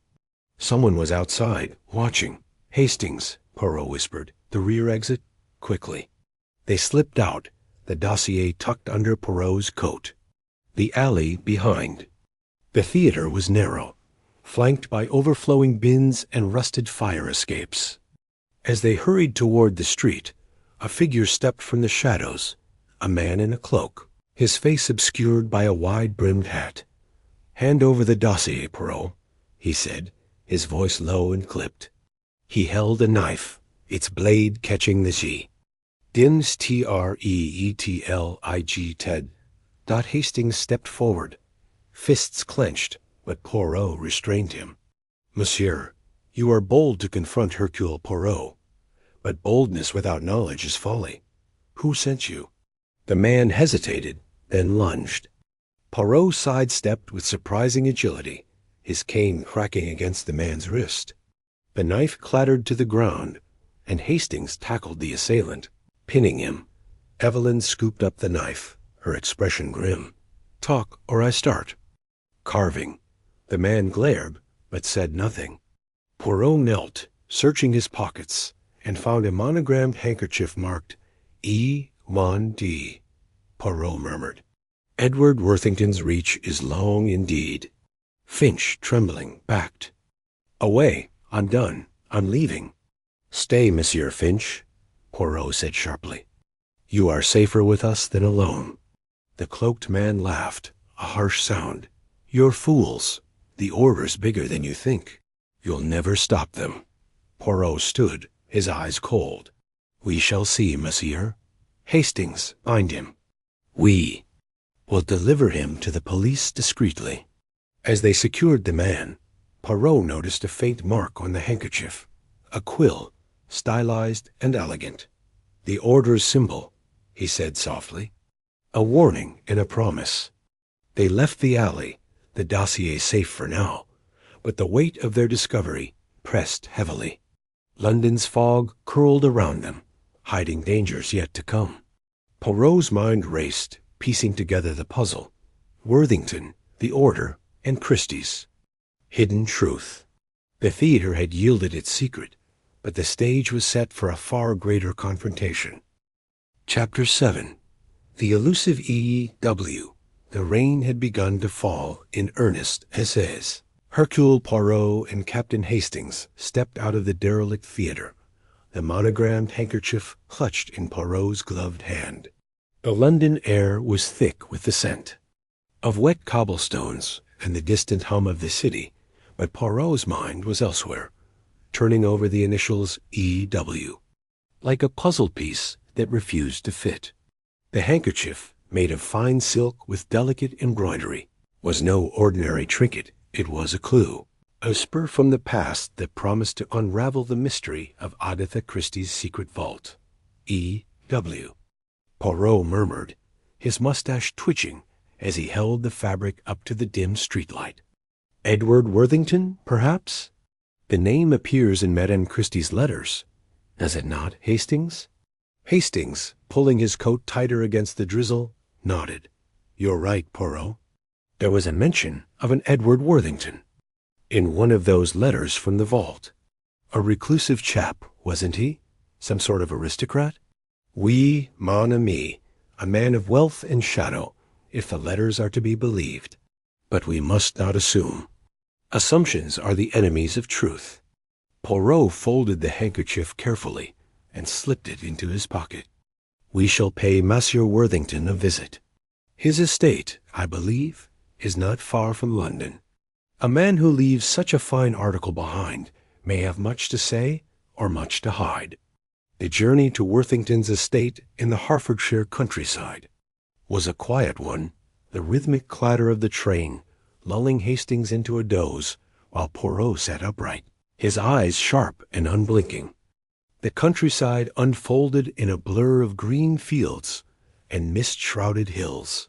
But Poirot's thoughts were on the vault, the order of the quill, and the cryptic note they had found inside. The quill writes truth, but the ink bleeds lies. What truth had Agatha Christie hidden? And why was someone so desperate to keep it buried? Worthington's estate, Ashbourne Hall, emerged from the fog like a spectre of grandeur. Its towering spires and ivy-clad walls spoke of old money and older secrets. As their car crunched along the gravel drive, Hastings let out a low whistle. "Quite the pile, eh, Poirot? Looks like something out of one of Christie's novels." "Indeed, Hastings. And in her novels, such grand houses often conceal the darkest of deeds." Poirot's voice was low, his eyes scanning the windows for any sign of movement. A butler, stiff as a board in his black suit, greeted them at the door and led them into a cavernous hall adorned with portraits of stern-faced ancestors. The air was heavy with the scent of polished wood and wax, and the silence was broken only by the faint tick of a grandfather clock.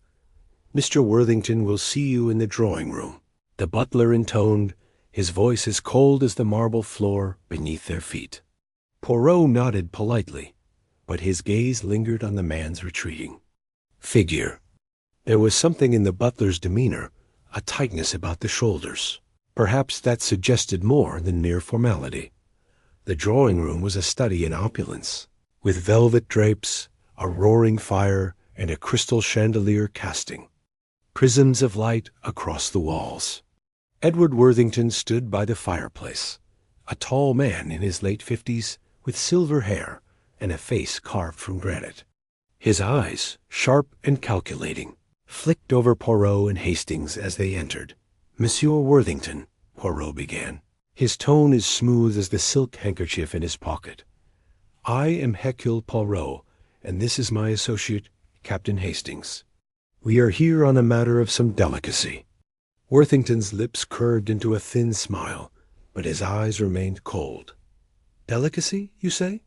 "I'm afraid I'm not accustomed to receiving unannounced visitors, Mr. Poirot. What brings you to Ashbourne Hall?" Poirot produced the handkerchief, holding it up like a matador's cape. "This, monsieur, was found in a place of great interest, a place connected to Madame Agatha Christie. The initials E.W. suggest a connection to you. Would you care to explain?" Worthington's smile faltered for a fraction of a second, but he recovered quickly. "A handkerchief? Hardly a damning piece of evidence. I must have dozens of them, and I'm not in the habit of keeping track. Perhaps it was stolen or lost. Surely you don't suspect me of some nefarious deed based on a scrap of silk?" "Not suspect, monsieur. Inquire." Poirot's voice was calm, but his eyes were relentless, boring into Worthington's. "You see, this handkerchief was found in a theater in London, near a safe containing documents of great significance. Documents, perhaps, that some would wish to remain hidden." Worthington's fingers tightened briefly around the mantelpiece, but he maintained his composure. "I know nothing of theaters or safes, Mr. Poirot.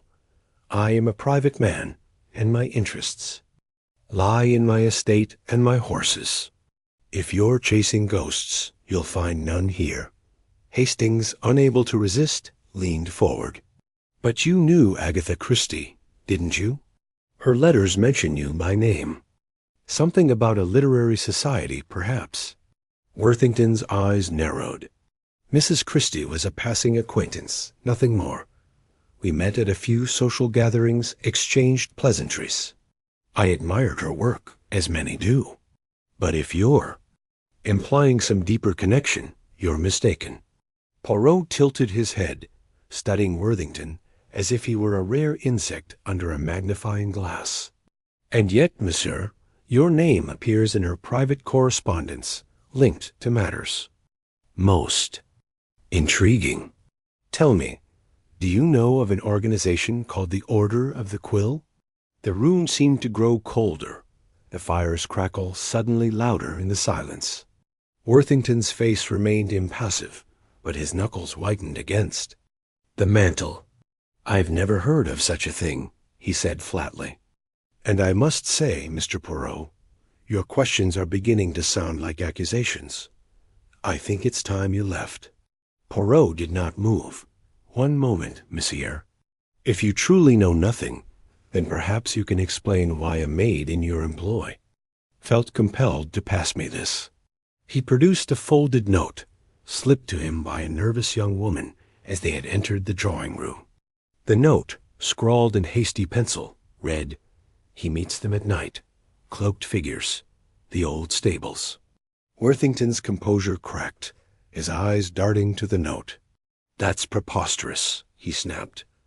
"Some servant's fantasy, no doubt. I won't have my household slandered by idle gossip." "Gossip, perhaps," Poirot said softly. "But the little gray cells, they do not dismiss such things so easily. We shall take our leave, monsieur, but rest assured, we will meet again." He rose, adjusting his coat with a flourish, and gestured for Hastings to follow Dot as they stepped into the rain-soaked courtyard. Hastings glanced back at the looming silhouette of Ashbourne Hall. "He's hiding something, Poirot. Did you see his face when you mentioned the order?" "Oui, Hastings. The man is a fortress, but even fortresses have cracks. That note from the maid, it is a key, I think, to unlocking his secrets. We must watch and wait." The night was dark, the moon obscured by clouds, as Poirot and Hastings crouched behind a hedge near the old stables at the edge of Worthington's estate. The air was thick with the scent of damp earth and hay, and the only sound was the occasional hoot of an owl. Poirot, ever immaculate, had donned a dark overcoat to blend into the shadows, though he muttered under his breath about the indignity of crouching in the mud. "Patience, mon ami," he whispered as Hastings shifted uncomfortably. "The truth, it reveals itself to those who wait." Minutes stretched into an hour, and just as Hastings began to doubt the maid's note, a faint light appeared in the distance, a lantern bobbing through the mist. 3 figures emerged, cloaked and hooded, moving silently toward the stables. Poirot's hand tightened on Hastings' arm, urging silence. The figures entered the stables, and Poirot gestured for Hastings to follow. They crept closer, peering through a cracked window. Inside, Worthington stood at the center of a circle of cloaked figures, his voice low but urgent. "The vault must remain sealed," he was saying. "If those manuscripts see the light of day, our family's names will be ruined. Christie was clever. Too clever she wove our secrets into her stories. And now this detective Poirot is sniffing too close." One of the figures, a woman with a sharp voice, spoke up. "Then we eliminate the problem. The manuscripts, Poirot, all of it. We burn the vault and be done with it." Hastings stifled a gasp, but Poirot's face remained calm, his eyes gleaming with the thrill of discovery. "The Order of the Quill," he whispered. "They are real, and they are afraid." Before Hastings could respond, a twig snapped under his foot. The figures inside froze, and Worthington's head whipped toward the window. "Someone's there," he barked, and the cloaked figures scattered, their lanterns extinguished. Poirot grabbed Hastings' arm, pulling him toward the hedge. "Vite, Hastings. We must not be seen." They sprinted through the darkness, the sound of footsteps and shouts echoing behind them. The rain had turned the ground to mud, and Hastings slipped, nearly tumbling into a ditch. Poirot, with surprising agility, hauled him to his feet, and they ducked behind a stone wall just as a car roared to life in the distance. "They're getting away." Hastings panted, his heart pounding. "Non mon ami," Poirot said, his voice steady despite the chase. "They are not escaping. They are leading us. That car, it will take us to the heart of this conspiracy. We must follow." Hastings, still catching his breath, stared at Poirot in disbelief. "Follow? In this weather? We don't even have a car." Poirot's eyes twinkled with mischief. "Ah, but we do, Hastings. Did you not notice the gardener's shed we passed earlier? There is a bicycle there, I am certain. It will suffice." Minutes later, Hastings found himself pedaling furiously through the rain. Poirot perched precariously behind him on a rickety tandem bicycle they had borrowed from the shed. The car's taillights glowed faintly ahead, weaving through the winding country roads. Poirot, clutching his hat to keep it from flying off, shouted directions over the wind. "Left, Hastings." No, the other left. Despite the absurdity of the situation, Hastings couldn't help but grin. "You're mad, Poirot. We'll never catch them on this thing." "Courage, mon ami," Poirot called back. "The little gray cells, they are faster than any motor car." The chase led them to the outskirts of a foggy dockyard, where the car finally stopped. Poirot and Hastings abandoned the bicycle behind a stack of crates, their clothes soaked and their breaths visible in the chilly air. The dockyard was a maze of rusted cranes and abandoned warehouses, the Thames lapping darkly against the piers. Poirot motioned for silence as they crept closer, spotting Worthington and 2 others disembarking from the car and entering a dimly lit warehouse. "We must be cautious," Poirot whispered. "This is no ordinary meeting. They are desperate, and desperate men are dangerous."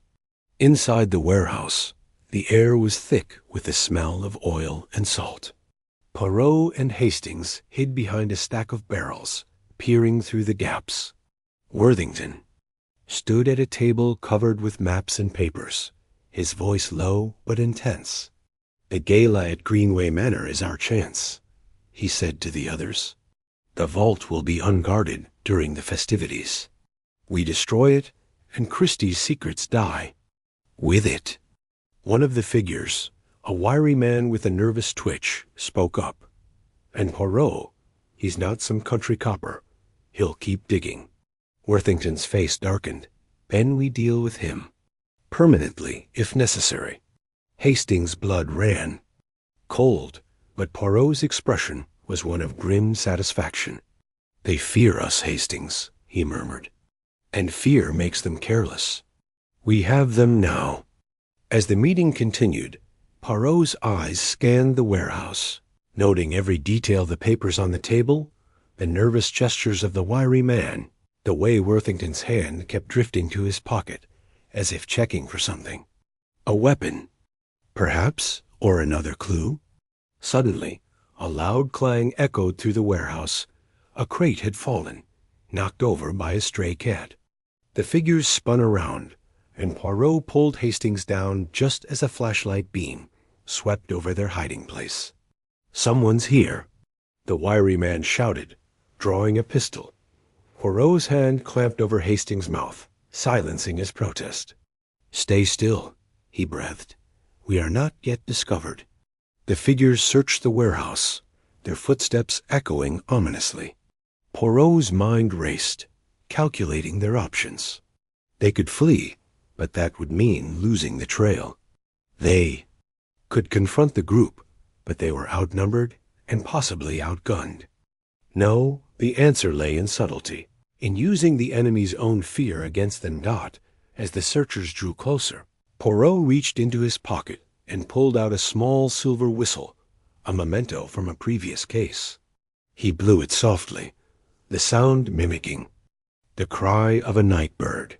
The figures froze, confused, and in that moment of hesitation, Poirot and Hastings slipped out through a side door, vanishing into the fog.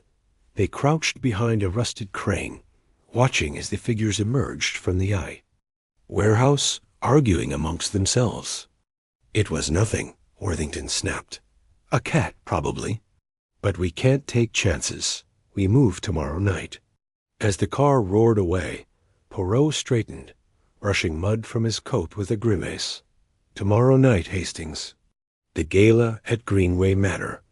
That is where this will end."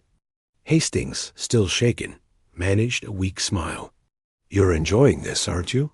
Poirot's mustache twitched with the hint of a smile. "The game, mon ami. It is always exhilarating when the stakes are high. And now we know our enemy. The Order of the Quill will not escape Hercule Poirot." They made their way back to the bicycle, the fog curling around them like a living thing. As they pedaled back toward civilization, Hastings couldn't shake the feeling that they were being watched. The dockyard, the estate, the vault, it was all part of a larger web, and Poirot was determined to unravel it, thread by thread. The night stretched on, and in the distance, the lights of London glimmered like stars through the mist. Poirot's mind was already racing ahead, plotting their next move. The gala at Greenway Manor would be more than a social event. It would be a battlefield where truth and lies would clash in the shadow of Agatha Christie's legacy. Chapter 8. The Dockyard Conspiracy. The fog rolled in thick and heavy over the Devon dockyard, a shroud of mist that clung to the air like a conspirator's whisper.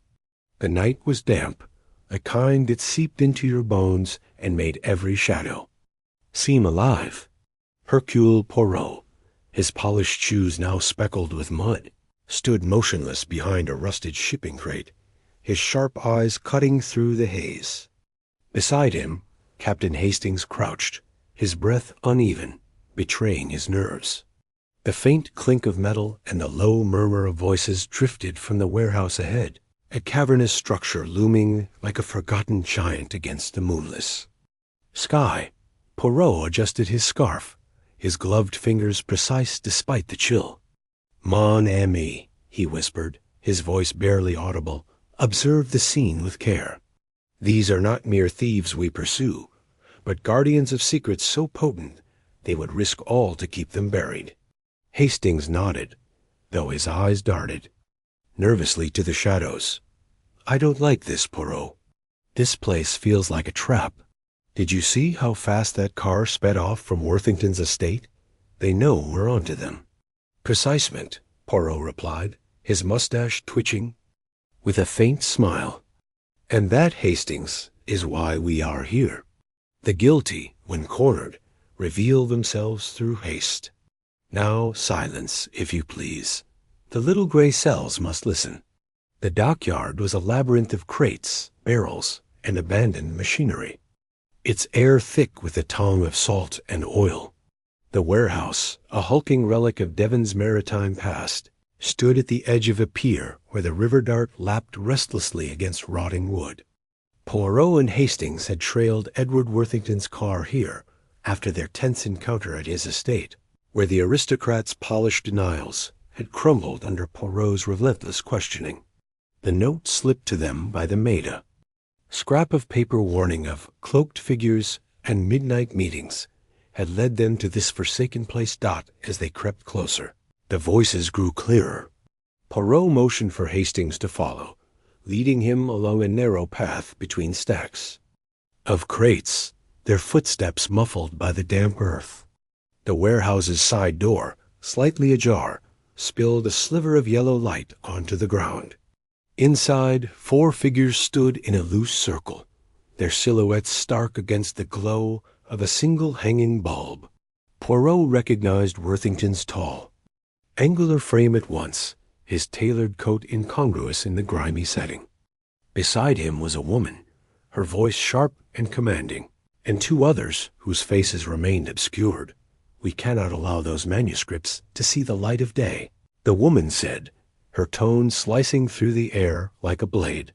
"If Christie's secrets are exposed, our families, our legacies, will be ruined. The Order of the Quill has protected its own for generations. We burn the vault tonight." Hastings stiffened, his hand instinctively reaching for the revolver he didn't carry. Poirot placed a calming hand on his arm, his eyes never leaving the scene. "Patience, Hastings," he murmured. "The woman speaks of destruction, but she does not yet know we are here. Let us learn more before we act," the woman continued, her voice rising with urgency. "Beatrice Cole," Poirot whispered, identifying her from the clipped precision of her speech. "A lawyer of some repute, non? And I suspect a descendant of one of Christie's shadowy inspirations." Beatrice paced, her heels clicking on the concrete floor. "Langley was a fool to think he could barter with us. That torn page he found. It's nothing compared to what's in the vault. We've already silenced him, but Poirot, this meddling detective, is getting too close. Worthington, you said he visited your estate today. What did he know?" Worthington's voice was smooth, but a tremor betrayed his unease. "He asked about the vault, about Agatha's letters. I denied everything, of course, but he has a way of seeing through lies. Clara, that old librarian, must have talked. She's always been too fond of those manuscripts." A third figure, a man with a gravelly voice, interrupted. "Clara's no threat. She's loyal to Christie's memory, not to us. But Poirot, he's dangerous. I say we deal with him tonight. A dockyard accident would raise no questions." Poirot's eyes gleamed in the darkness. "Interesting," he murmured. "They fear the little gray cells, do they not? But they underestimate their power." Hastings whispered, "Poirot, they're planning to kill you. We can't just stand here." "Non, non," Poirot cut him off, his voice firm but low. "To rush in now is to lose all. We need evidence, Hastings, something tangible to bind them to their crimes. And I believe we shall find it here." The fourth figure, silent until now, spoke in a low, measured tone. "Enough talk. We have the ledger.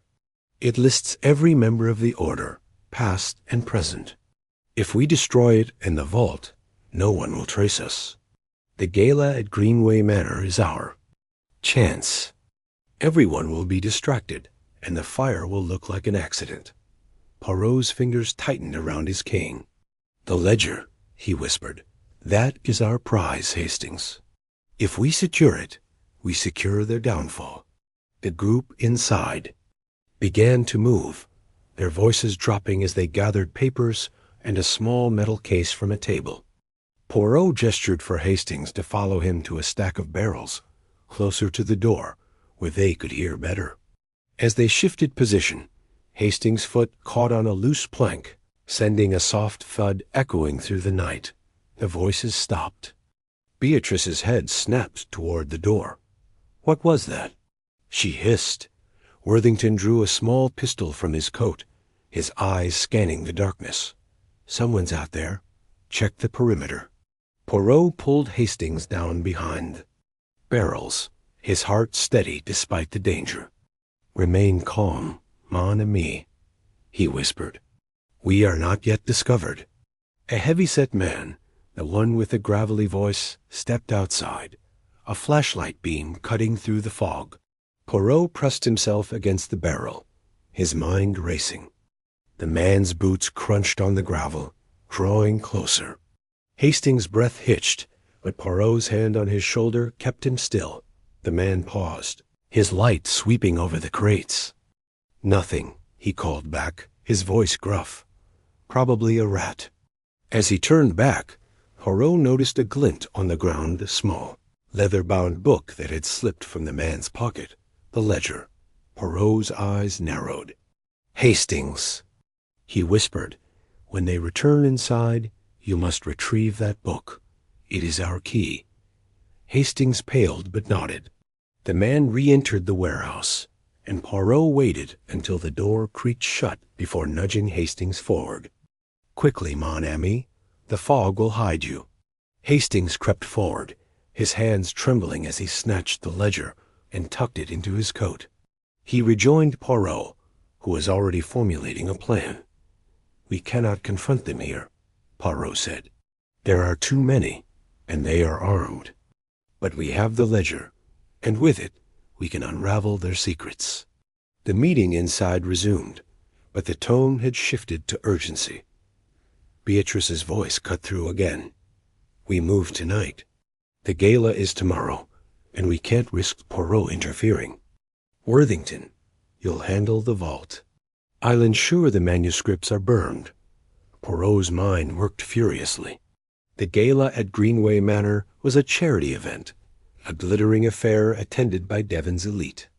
It was the perfect cover for the Order's plan to destroy the vault, and with it, Christie's secrets. But Poirot had no intention of letting them succeed. "We must act, Hastings," he said, his voice low but resolute. "But not with force.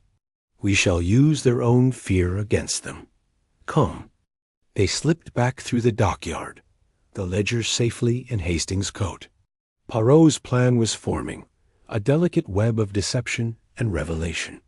As they reached their car, hidden behind a crumbling wall, Poirot paused, his eyes scanning.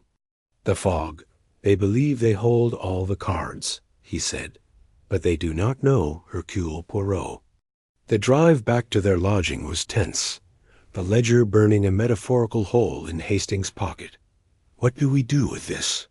he asked, holding up the small book. Its leather cover was worn, its pages yellowed, but the weight of its contents was undeniable. "We study it," Poirot replied, his voice calm but laced with anticipation. "It contains the names of the Order's members, their ancestors, and I suspect the crimes they fear exposed. With this, we can anticipate their moves at the gala." Back at their modest inn, Poirot spread the ledger's pages across a table, his magnifying glass poised like a surgeon's scalpel. The entries were written in a meticulous hand, listing names, dates, and cryptic references to debts and obligations. Some names were familiar, Worthington, Cole, but others were new, a network of influence stretching across decades. "Look here," Poirot said, pointing to an entry dated 1928, a reference to the Devon incident. "It mentions a scandal." hushed up by the order, involving a prominent family. And here, he flipped to another page, a note about Agatha herself, warning her to cease her inquiries. Hastings leaned closer, his brow furrowed. So Christie knew about them all along? She was writing about real people? We? Poirot said, his eyes gleaming. Her novels were not mere fiction, Hastings. They were a mirror held up to the guilty, disguised as entertainment. The order feared her because she saw through their masks. As Poirot continued to decipher the ledger, a pattern emerged. A series of payments to a caretaker at Greenway Manor, dated as recently as last month. The caretaker, Poirot murmured. The one who confronted us at the vault. He is not merely a groundskeeper, Hastings. He is their eyes and ears. Hastings' jaw tightened. So he's been watching us since we arrived?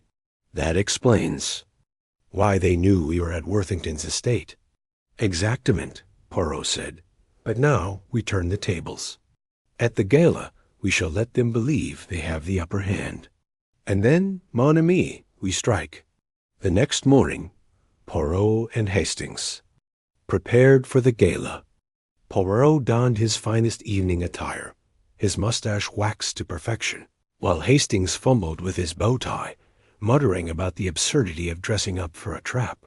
We're walking into a lion's den, Poirot, he said. What if they recognize us? They will not, Poirot replied, adjusting his cufflinks. We shall be as shadows, blending with the crowd. And when the moment is right, we shall reveal their conspiracy to all. The gala was hours away, but Poirot's mind was already at Greenway Manor, mapping the library, the vault, the exits. He knew Beatrice and her allies would strike under the cover of the festivities, using the chaos of music and champagne to mask their crime. But Poirot had the ledger, the truth, and his little gray cells. The Order of the Quill, he vowed, would face justice before the night was through. As they left the inn, the fog had lifted, but a storm was brewing on the horizon, its dark clouds. A fitting omen for the confrontation to come. Poirot's eyes sparkled with determination. The game, Hastings, he said, is about to begin. Chapter 9. The gala trapped the air at Greenway Manor, buzzed with the clinking of champagne flutes and the hum of polite conversation, a stark contrast to the storm that had greeted Hercule Poirot and Captain Hastings upon their arrival days ago. The charity gala, a glittering affair hosted to raise funds for literary preservation, drew Devon's elite aristocrats, scholars, and philanthropists, their faces alight with the self-assured glow of wealth and influence. Yet beneath the chandelier's golden shimmer and the rustle of silk gowns, Poirot sensed a darker current, a thread of malice weaving through the crowd. The Order of the Quill, that shadowy cabal whose secrets lay buried in Agatha Christie's vault, was here, and tonight their plan to destroy her legacy would come to a head. Poirot, impeccably dressed in a tailored black suit, his mustache waxed to a razor-sharp point, moved through the throng with the grace of a panther. His eyes, sharp and unyielding, scanned every face, every gesture, seeking the telltale signs of guilt. Hastings, less at ease in his borrowed waiter's uniform, hovered near the dining hall, a silver tray of canapes balanced precariously in his hands. The plan was simple, yet perilous. Poirot would mingle, probing for clues among the galas. Guests, while Hastings, disguised as staff, would plant a listening device to capture any whispered conspiracies. The faint smell of kerosene Poirot had detected near the library earlier that day lingered in his mind, a silent warning that time. Was running out. The manor's grand hall was a spectacle of opulence. Crystal chandeliers cast prismatic light across oak-paneled walls adorned with portraits of long-dead gentry. A string quartet played a lilting Vivaldi piece, its notes floating above the chatter like a delicate veil. Poirot paused near a marble fireplace, accepting a flute of champagne from a passing server Hastings. who gave a subtle nod before slipping back into the crowd. The detective sipped the drink, though his mind was far from the bubbles tickling his palate. He was replaying the ledger's contents, and names of the order's members etched in his memory. Beatrice Cole, the cunning lawyer; Edward Worthington, the reclusive aristocrat; and two others, still shadows in his investigation. Their ancestors' crimes, hinted at in Christie's manuscripts, were the key to their desperation. But what, precisely, did they fear? Mr. Poirot, is it not? A voice, smooth as velvet, but edged with curiosity, broke his reverie. Poirot turned to find Lady Eleanor Grayson, the gala's hostess, her silver hair swept into an elegant chignon, her emerald gown catching the light. Her smile was warm, but her eyes held a flicker of scrutiny. "Indeed, madame," Poirot replied, bowing slightly. "Hercule Poirot, at your service. I am honored to attend your splendid gala." Lady Eleanor's laugh was like the chime of a bell. "Oh, you flatter me. But I confess, I'm surprised to see a man of your reputation here. Are you a devotee of literature, or is there another reason for your visit to Greenway?" Poirot's lips curled into a faint smile, his eyes never leaving hers. "The preservation of great works is a cause most noble, non? And Greenway, it is a place of inspiration. I find myself drawn to its mysteries." Her gaze sharpened, though her smile remained. "Mysteries? You sound like one of Agatha's detectives. Tell me, have you visited her library? It's said to hold secrets even I don't know." Poirot's heart quickened, but his expression remained serene. "The library, oui, it is a treasure. But secrets, they have a way of revealing themselves to those who listen carefully." Lady Eleanor tilted her head, as if weighing his words, then excused herself to greet another guest. Poirot watched her glide away, noting the way her fingers tightened around her fan. Was she merely curious, or did she know more about the vault than she let on? He filed the thought away, turning his attention to the crowd. Across the room, Beatrice Cole stood in a circle of admirers, her auburn hair gleaming under the chandelier's light. Her laughter was loud, performative, but her eyes darted nervously, as if searching for an escape. Poirot had marked her as the order's linchpin, her legal acumen a shield for their schemes. He approached, weaving through clusters of guests, his movements deliberate yet unhurried. "Miss Cole," he said, offering a polite nod, "a pleasure to see you again. The gala, it is magnifique, is it not?" Beatrice turned, her smile tight. "Mr. Poirot, I didn't expect to see you here. Are you enjoying yourself?" "Immensely," Poirot replied, his tone light but his gaze piercing. "Though I confess, I am more intrigued by the history of this manor. The library, for instance, such a repository of knowledge. Have you explored it?" Her fingers twitched around her clutch, a subtle tell. "The library? Oh, it's charming, but I'm no scholar. I leave dusty books to historians like Professor Langley." "Langley? Oui," Poirot said, feigning casual interest. "Pity about his incident. A torn page, I hear, found in his hand. Most curious." Beatrice's smile faltered, her eyes narrowing. "An accident, I'm sure. He's always poking around where he shouldn't." "Perhaps," Poirot said, his voice soft but laden with meaning. "Yet, in my experience, accidents are rarely so convenient." Before Beatrice could respond, a commotion near the dining hall drew their attention. A guest, a portly man in a tweed suit, had spilled his wine, his apologies loud and flustered. Poirot seized the distraction, slipping away to the library's entrance. The faint scent of kerosene was stronger now, a sinister promise of destruction. He tested the door unlocked, but heavy, its hinges creaking as he eased it open.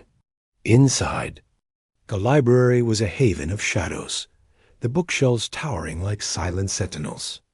A hidden door behind the bookshelf, where he and Hastings had found the vault, was ajar, a sliver of darkness beckoning. Poirot's instincts screamed caution, but his curiosity was insatiable. He stepped inside, his polished shoes silent on. The rug, the air was thick with the must of old paper and the sharp tang of kerosene. His eyes adjusted to the dimness, catching a glint of metal near the vault's entrance. A canister, its cap loosened, a pool of liquid spreading across the floor. His heart sank. The order was moving faster than he'd anticipated. A soft clink came from the shadows, and Poirot froze. He turned slowly, his hand hovering near the concealed pocket where he kept a small penknife, not a weapon, but a comfort. "Who is there?" he called, his voice steady but commanding. Silence answered, but the air shifted, a whisper of movement. Poirot's eyes darted to the bookshelf, where a shadow flickered. He stepped forward, his mind racing. "Show yourself. Si vous plot. There is no need for games."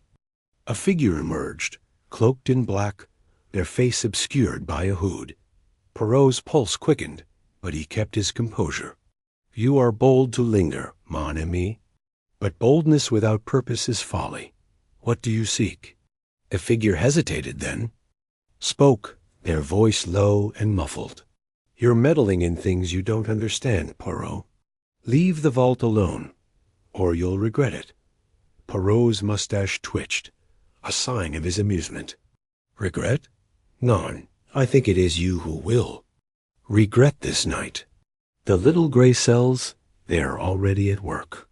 The figure lunged, a glint of steel in their hand, but Poirot was faster. He sidestepped, using the bookshelf as a shield, and the figure's knife grazed the wood, splintering it.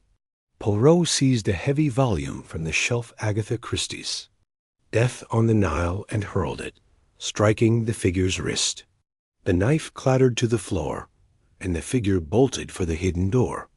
Poirot gave chase, his nimble steps defying his age. The staircase to the vault was narrow, its walls damp with age. He heard the figure's footsteps echo below, then a sudden thud, a misstep. Poirot reached the vault, finding the figure sprawled at the base of the stairs, their hood fallen back, to reveal a young man, his face pale with fear. It was not Beatrice, nor Worthington, but a stranger, his eyes wide with panic. "Who sent you?" Poirot demanded, his voice sharp as a blade. "Speak, or the police will have their turn." "They," young man stammered. I was hired. Just a job. They said to scare you off, nothing more." "Who is they?" Poirot pressed, kneeling to inspect the man's coat for clues. A monogrammed cufflink caught his eye, initials BC. Beatrice Cole. Before the man could answer, a shout echoed from above. "Poirot!" It was Hastings, his voice urgent. Poirot glanced up, then back at the young man, who seized the moment to scramble to his feet and flee deeper into the vault's shadows. Poirot let him go, knowing the true culprits were still above. He climbed the stairs to find Hastings, his waiter's disguise askew, holding a small recorder. "I got it," Hastings whispered, his eyes alight with triumph. "Beatrice, in there. Dining hall, she was talking to Worthington. They're planning to burn the vault tonight. I heard her say it." Poirot nodded, his mind a whirl of calculations. "On Hastings, the listening device, it has served us well. But we must act swiftly. The kerosene, it is already in place." They hurried back to the library, where the gala's music and laughter filtered through the walls, oblivious to the danger. Poirot's eyes fell on the canister, its contents a ticking bomb. He scanned the room, noting the library's heavy oak door, its lock sturdy and intact. An idea formed, as precise as a chess move.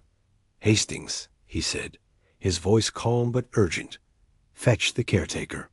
Tell him there is a spill in the library that requires his attention. Vite, vite." Hastings nodded and dashed off, leaving. Poirot to inspect the vault's entrance. The kerosene trail led to a stack of manuscripts, their edges already damp. He moved quickly, gathering the precious documents and placing them in a metal cabinet he found in the corner, its lock still. Functional. It was not foolproof, but it would buy time. The caretaker, a wiry man named Mr. Gibbs, arrived moments later, his face creased with annoyance. "What's this about a spill?" he grumbled, then froze as he saw the canister. "What in blazes?" Silence. "Monsieur," Poirot interrupted, his tone brooking no argument. "You will assist me. Close the library door and lock it. Now." Gibbs hesitated, but Poirot's gaze was unrelenting. The caretaker complied, the lock clicking shut. Poirot's plan was simple. Trap the culprit inside when they came to ignite the fire. The library, with its single entrance, was a perfect. Caged out minutes later, a shadow moved outside the door, followed by a soft knock. Poirot signaled Gibbs to remain silent, then positioned himself near the vault's entrance, hidden by a bookshelf. The door rattled, the lock turning slowly. Beatrice Cole stepped inside, a matchbox in her hand, her face set with determination. She didn't see Poirot. Her focus on the kerosene-soaked manuscripts she believed still lay exposed.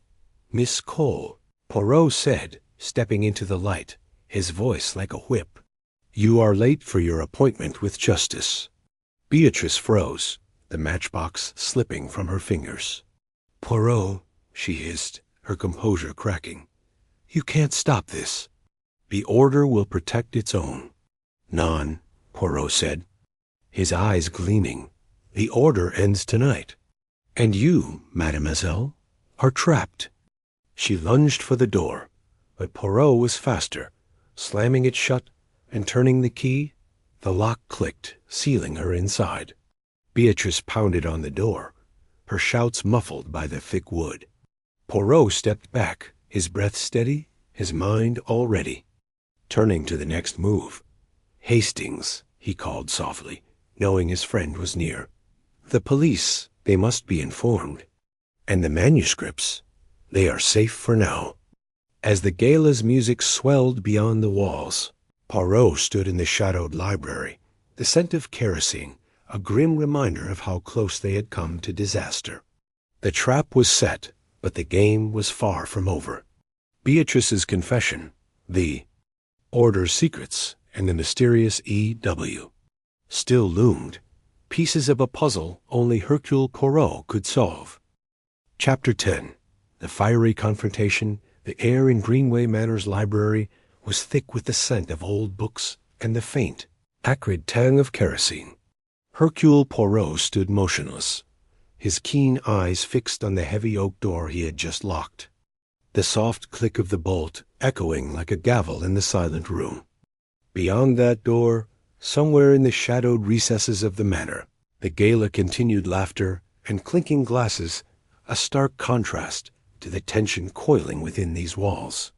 He adjusted his perfectly knotted tie, his mustache twitching as his mind raced, piecing together the night's revelations.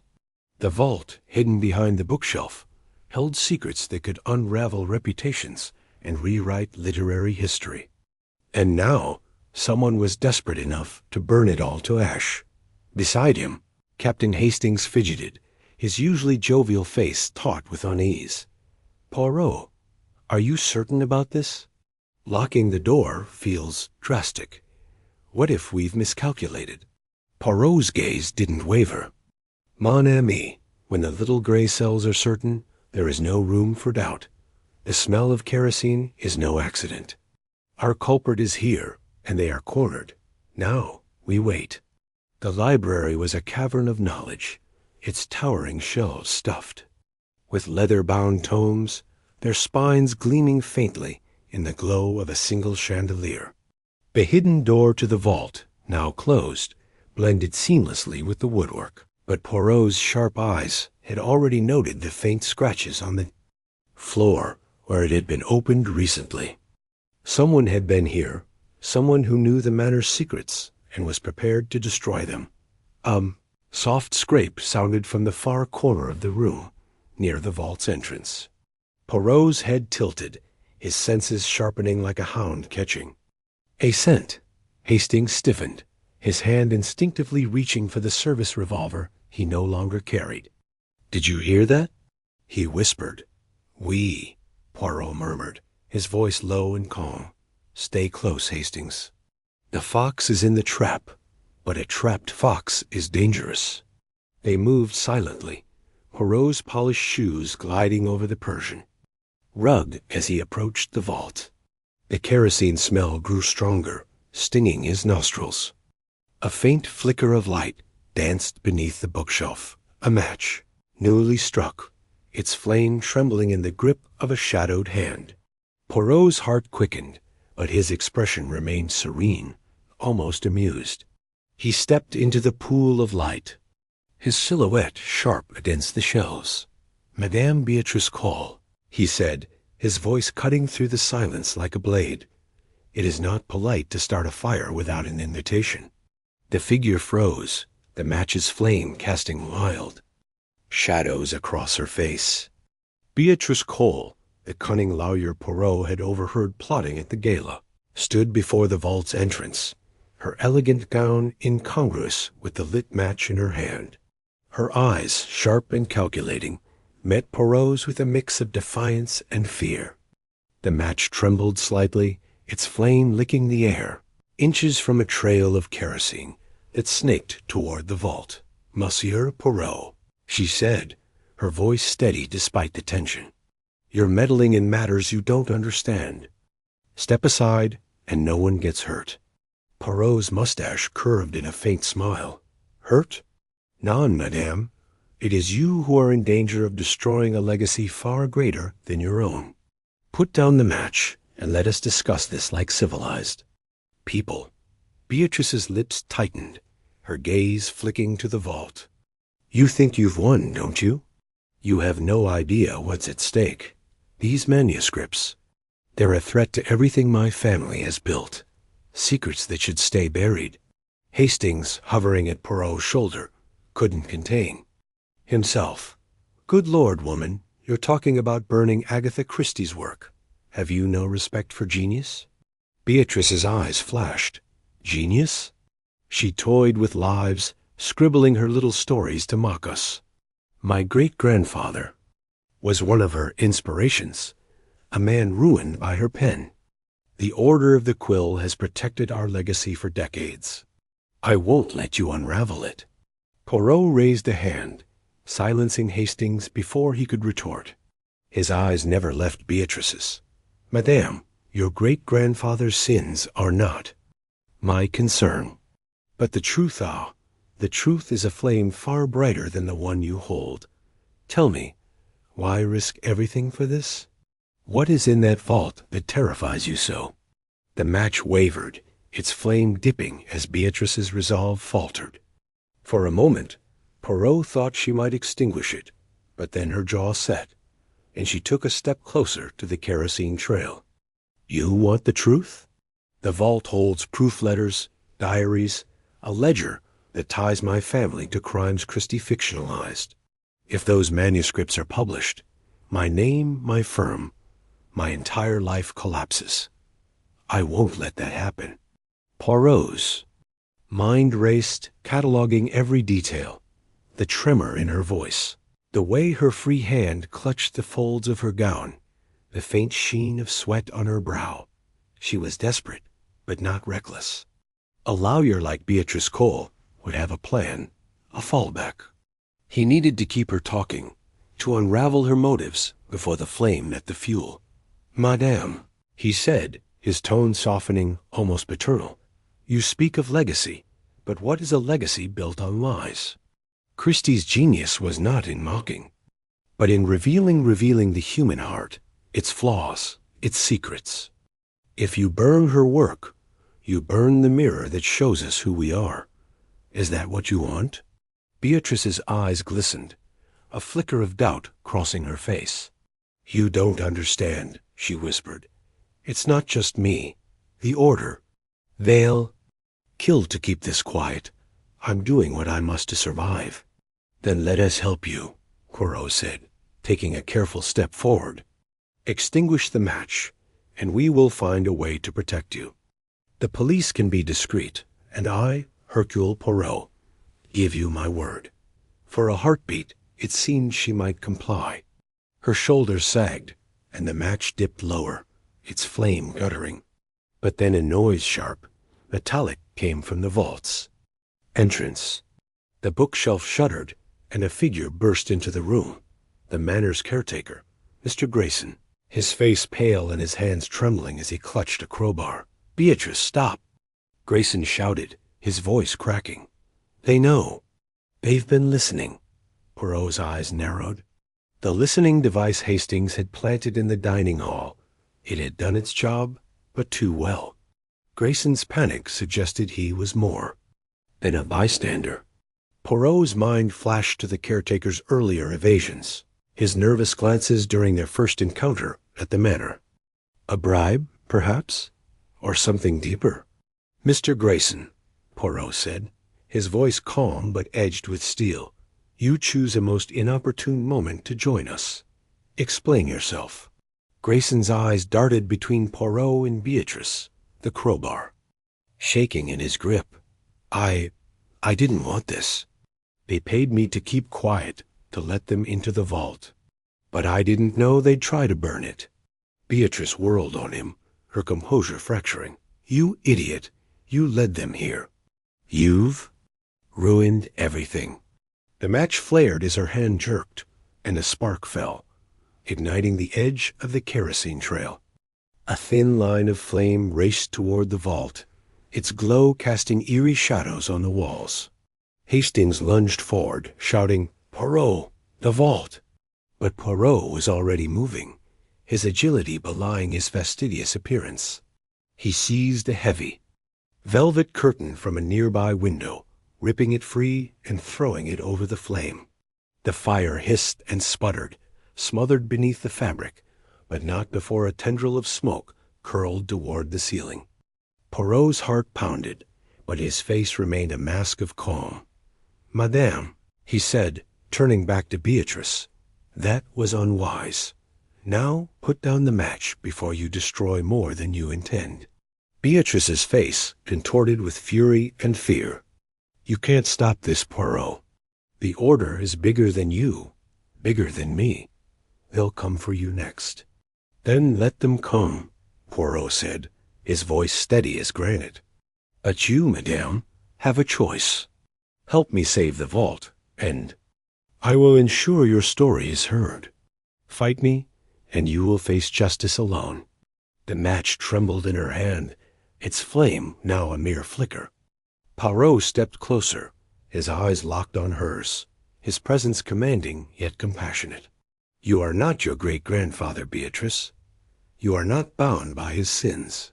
Choose now freedom, or the ashes of your own making." Tears welled in Beatrice's eyes, and for a moment time seemed to pause. The library was silent, save for the faint crackle of the dying match and Grayson's ragged breathing. Then, with a shuddering sob, Beatrice dropped the match to the floor, where it fizzled out in a puddle of melted wax. She sank to her knees, her gown pooling around her like spilled ink. "I didn't want this," she whispered. "I just wanted to protect my family." Poirot knelt beside her, his voice gentle but firm. "And you will, madame, by telling the truth. The little gray cells, they see clearly now. The Order of the Quill has manipulated you, but you are not their pawn. Speak, and we will end this. Together." Before Beatrice could respond, the library door rattled violently, the lock straining under a heavy blow. Hastings spun, his eyes wide. "Poirot, someone's trying to get in." Poirot rose, his mind racing. The Order had allies at the gala, and they were closing in. He glanced at Grayson, who was backing toward the vault, his crowbar still clutched tightly. "Mr. Grayson," Poirot said sharply, "if you wish to redeem yourself, help Captain Hastings secure the door." "Vite, vite!" Grayson hesitated, then nodded, dropping the crowbar and rushing to brace the door with Hastings. Poirot turned back to Beatrice, helping her to her feet. "Madame, we have little time. Tell me, where is the rest of the order? Who else is involved?" Beatrice's voice was barely a whisper. "Worthington, Edward Worthington. He's their leader. He's here at the gala with 2 others, a banker and a politician. They're planning to take the manuscripts tonight, by force if necessary." Poirot's eyes gleamed. "Merci, madame. You have chosen wisely." He turned to the vault, his mind already mapping the next steps. The manuscripts were safe for now, but the order's desperation was a ticking clock. He needed to secure the vault's contents and expose the conspirators before they struck again. A loud crack split the air as the library door splintered. Hastings and Grayson pushed against it, but the force on the other side was relentless. Poirot's gaze swept the room, landing on a heavy oak table. "Hastings, the table. Use it to barricade the door." Hastings nodded, and with Grayson's help, they dragged the table across the room, wedging it against the door just as another blow landed. The wood groaned but held. Poirot turned to the vault, his fingers brushing the hidden door. "We must protect the manuscripts," he said, more to himself than to Beatrice. "There is another way out, we?" Beatrice nodded weakly, pointing to a narrow panel behind a portrait of Agatha Christie herself. "There's a passage. It leads to the gardens. Christie used it to slip away during her writing retreats." Poirot's mustache twitched with approval. "Clever woman, our Madame Christie. Hastings, Grayson, prepare to move. Madame Cole, you will come with us." But before they could act, a window shattered behind them, glass raining onto the rug. A figure cloaked in black leapt through, landing with the grace of a cat. Beatrice screamed, and Grayson stumbled back, his courage faltering.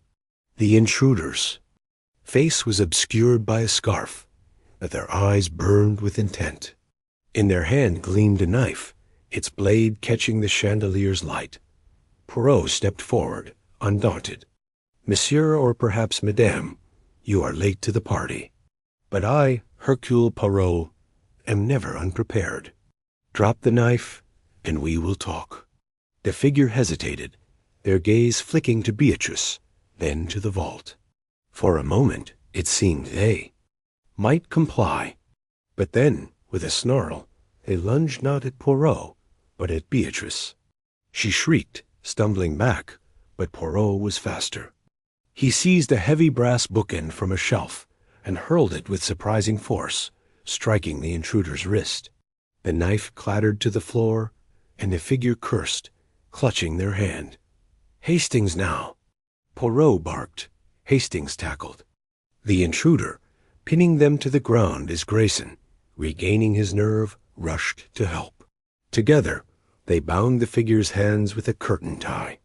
Poirot knelt beside them, pulling away the scarf to reveal a young man with sharp features and a defiant glare.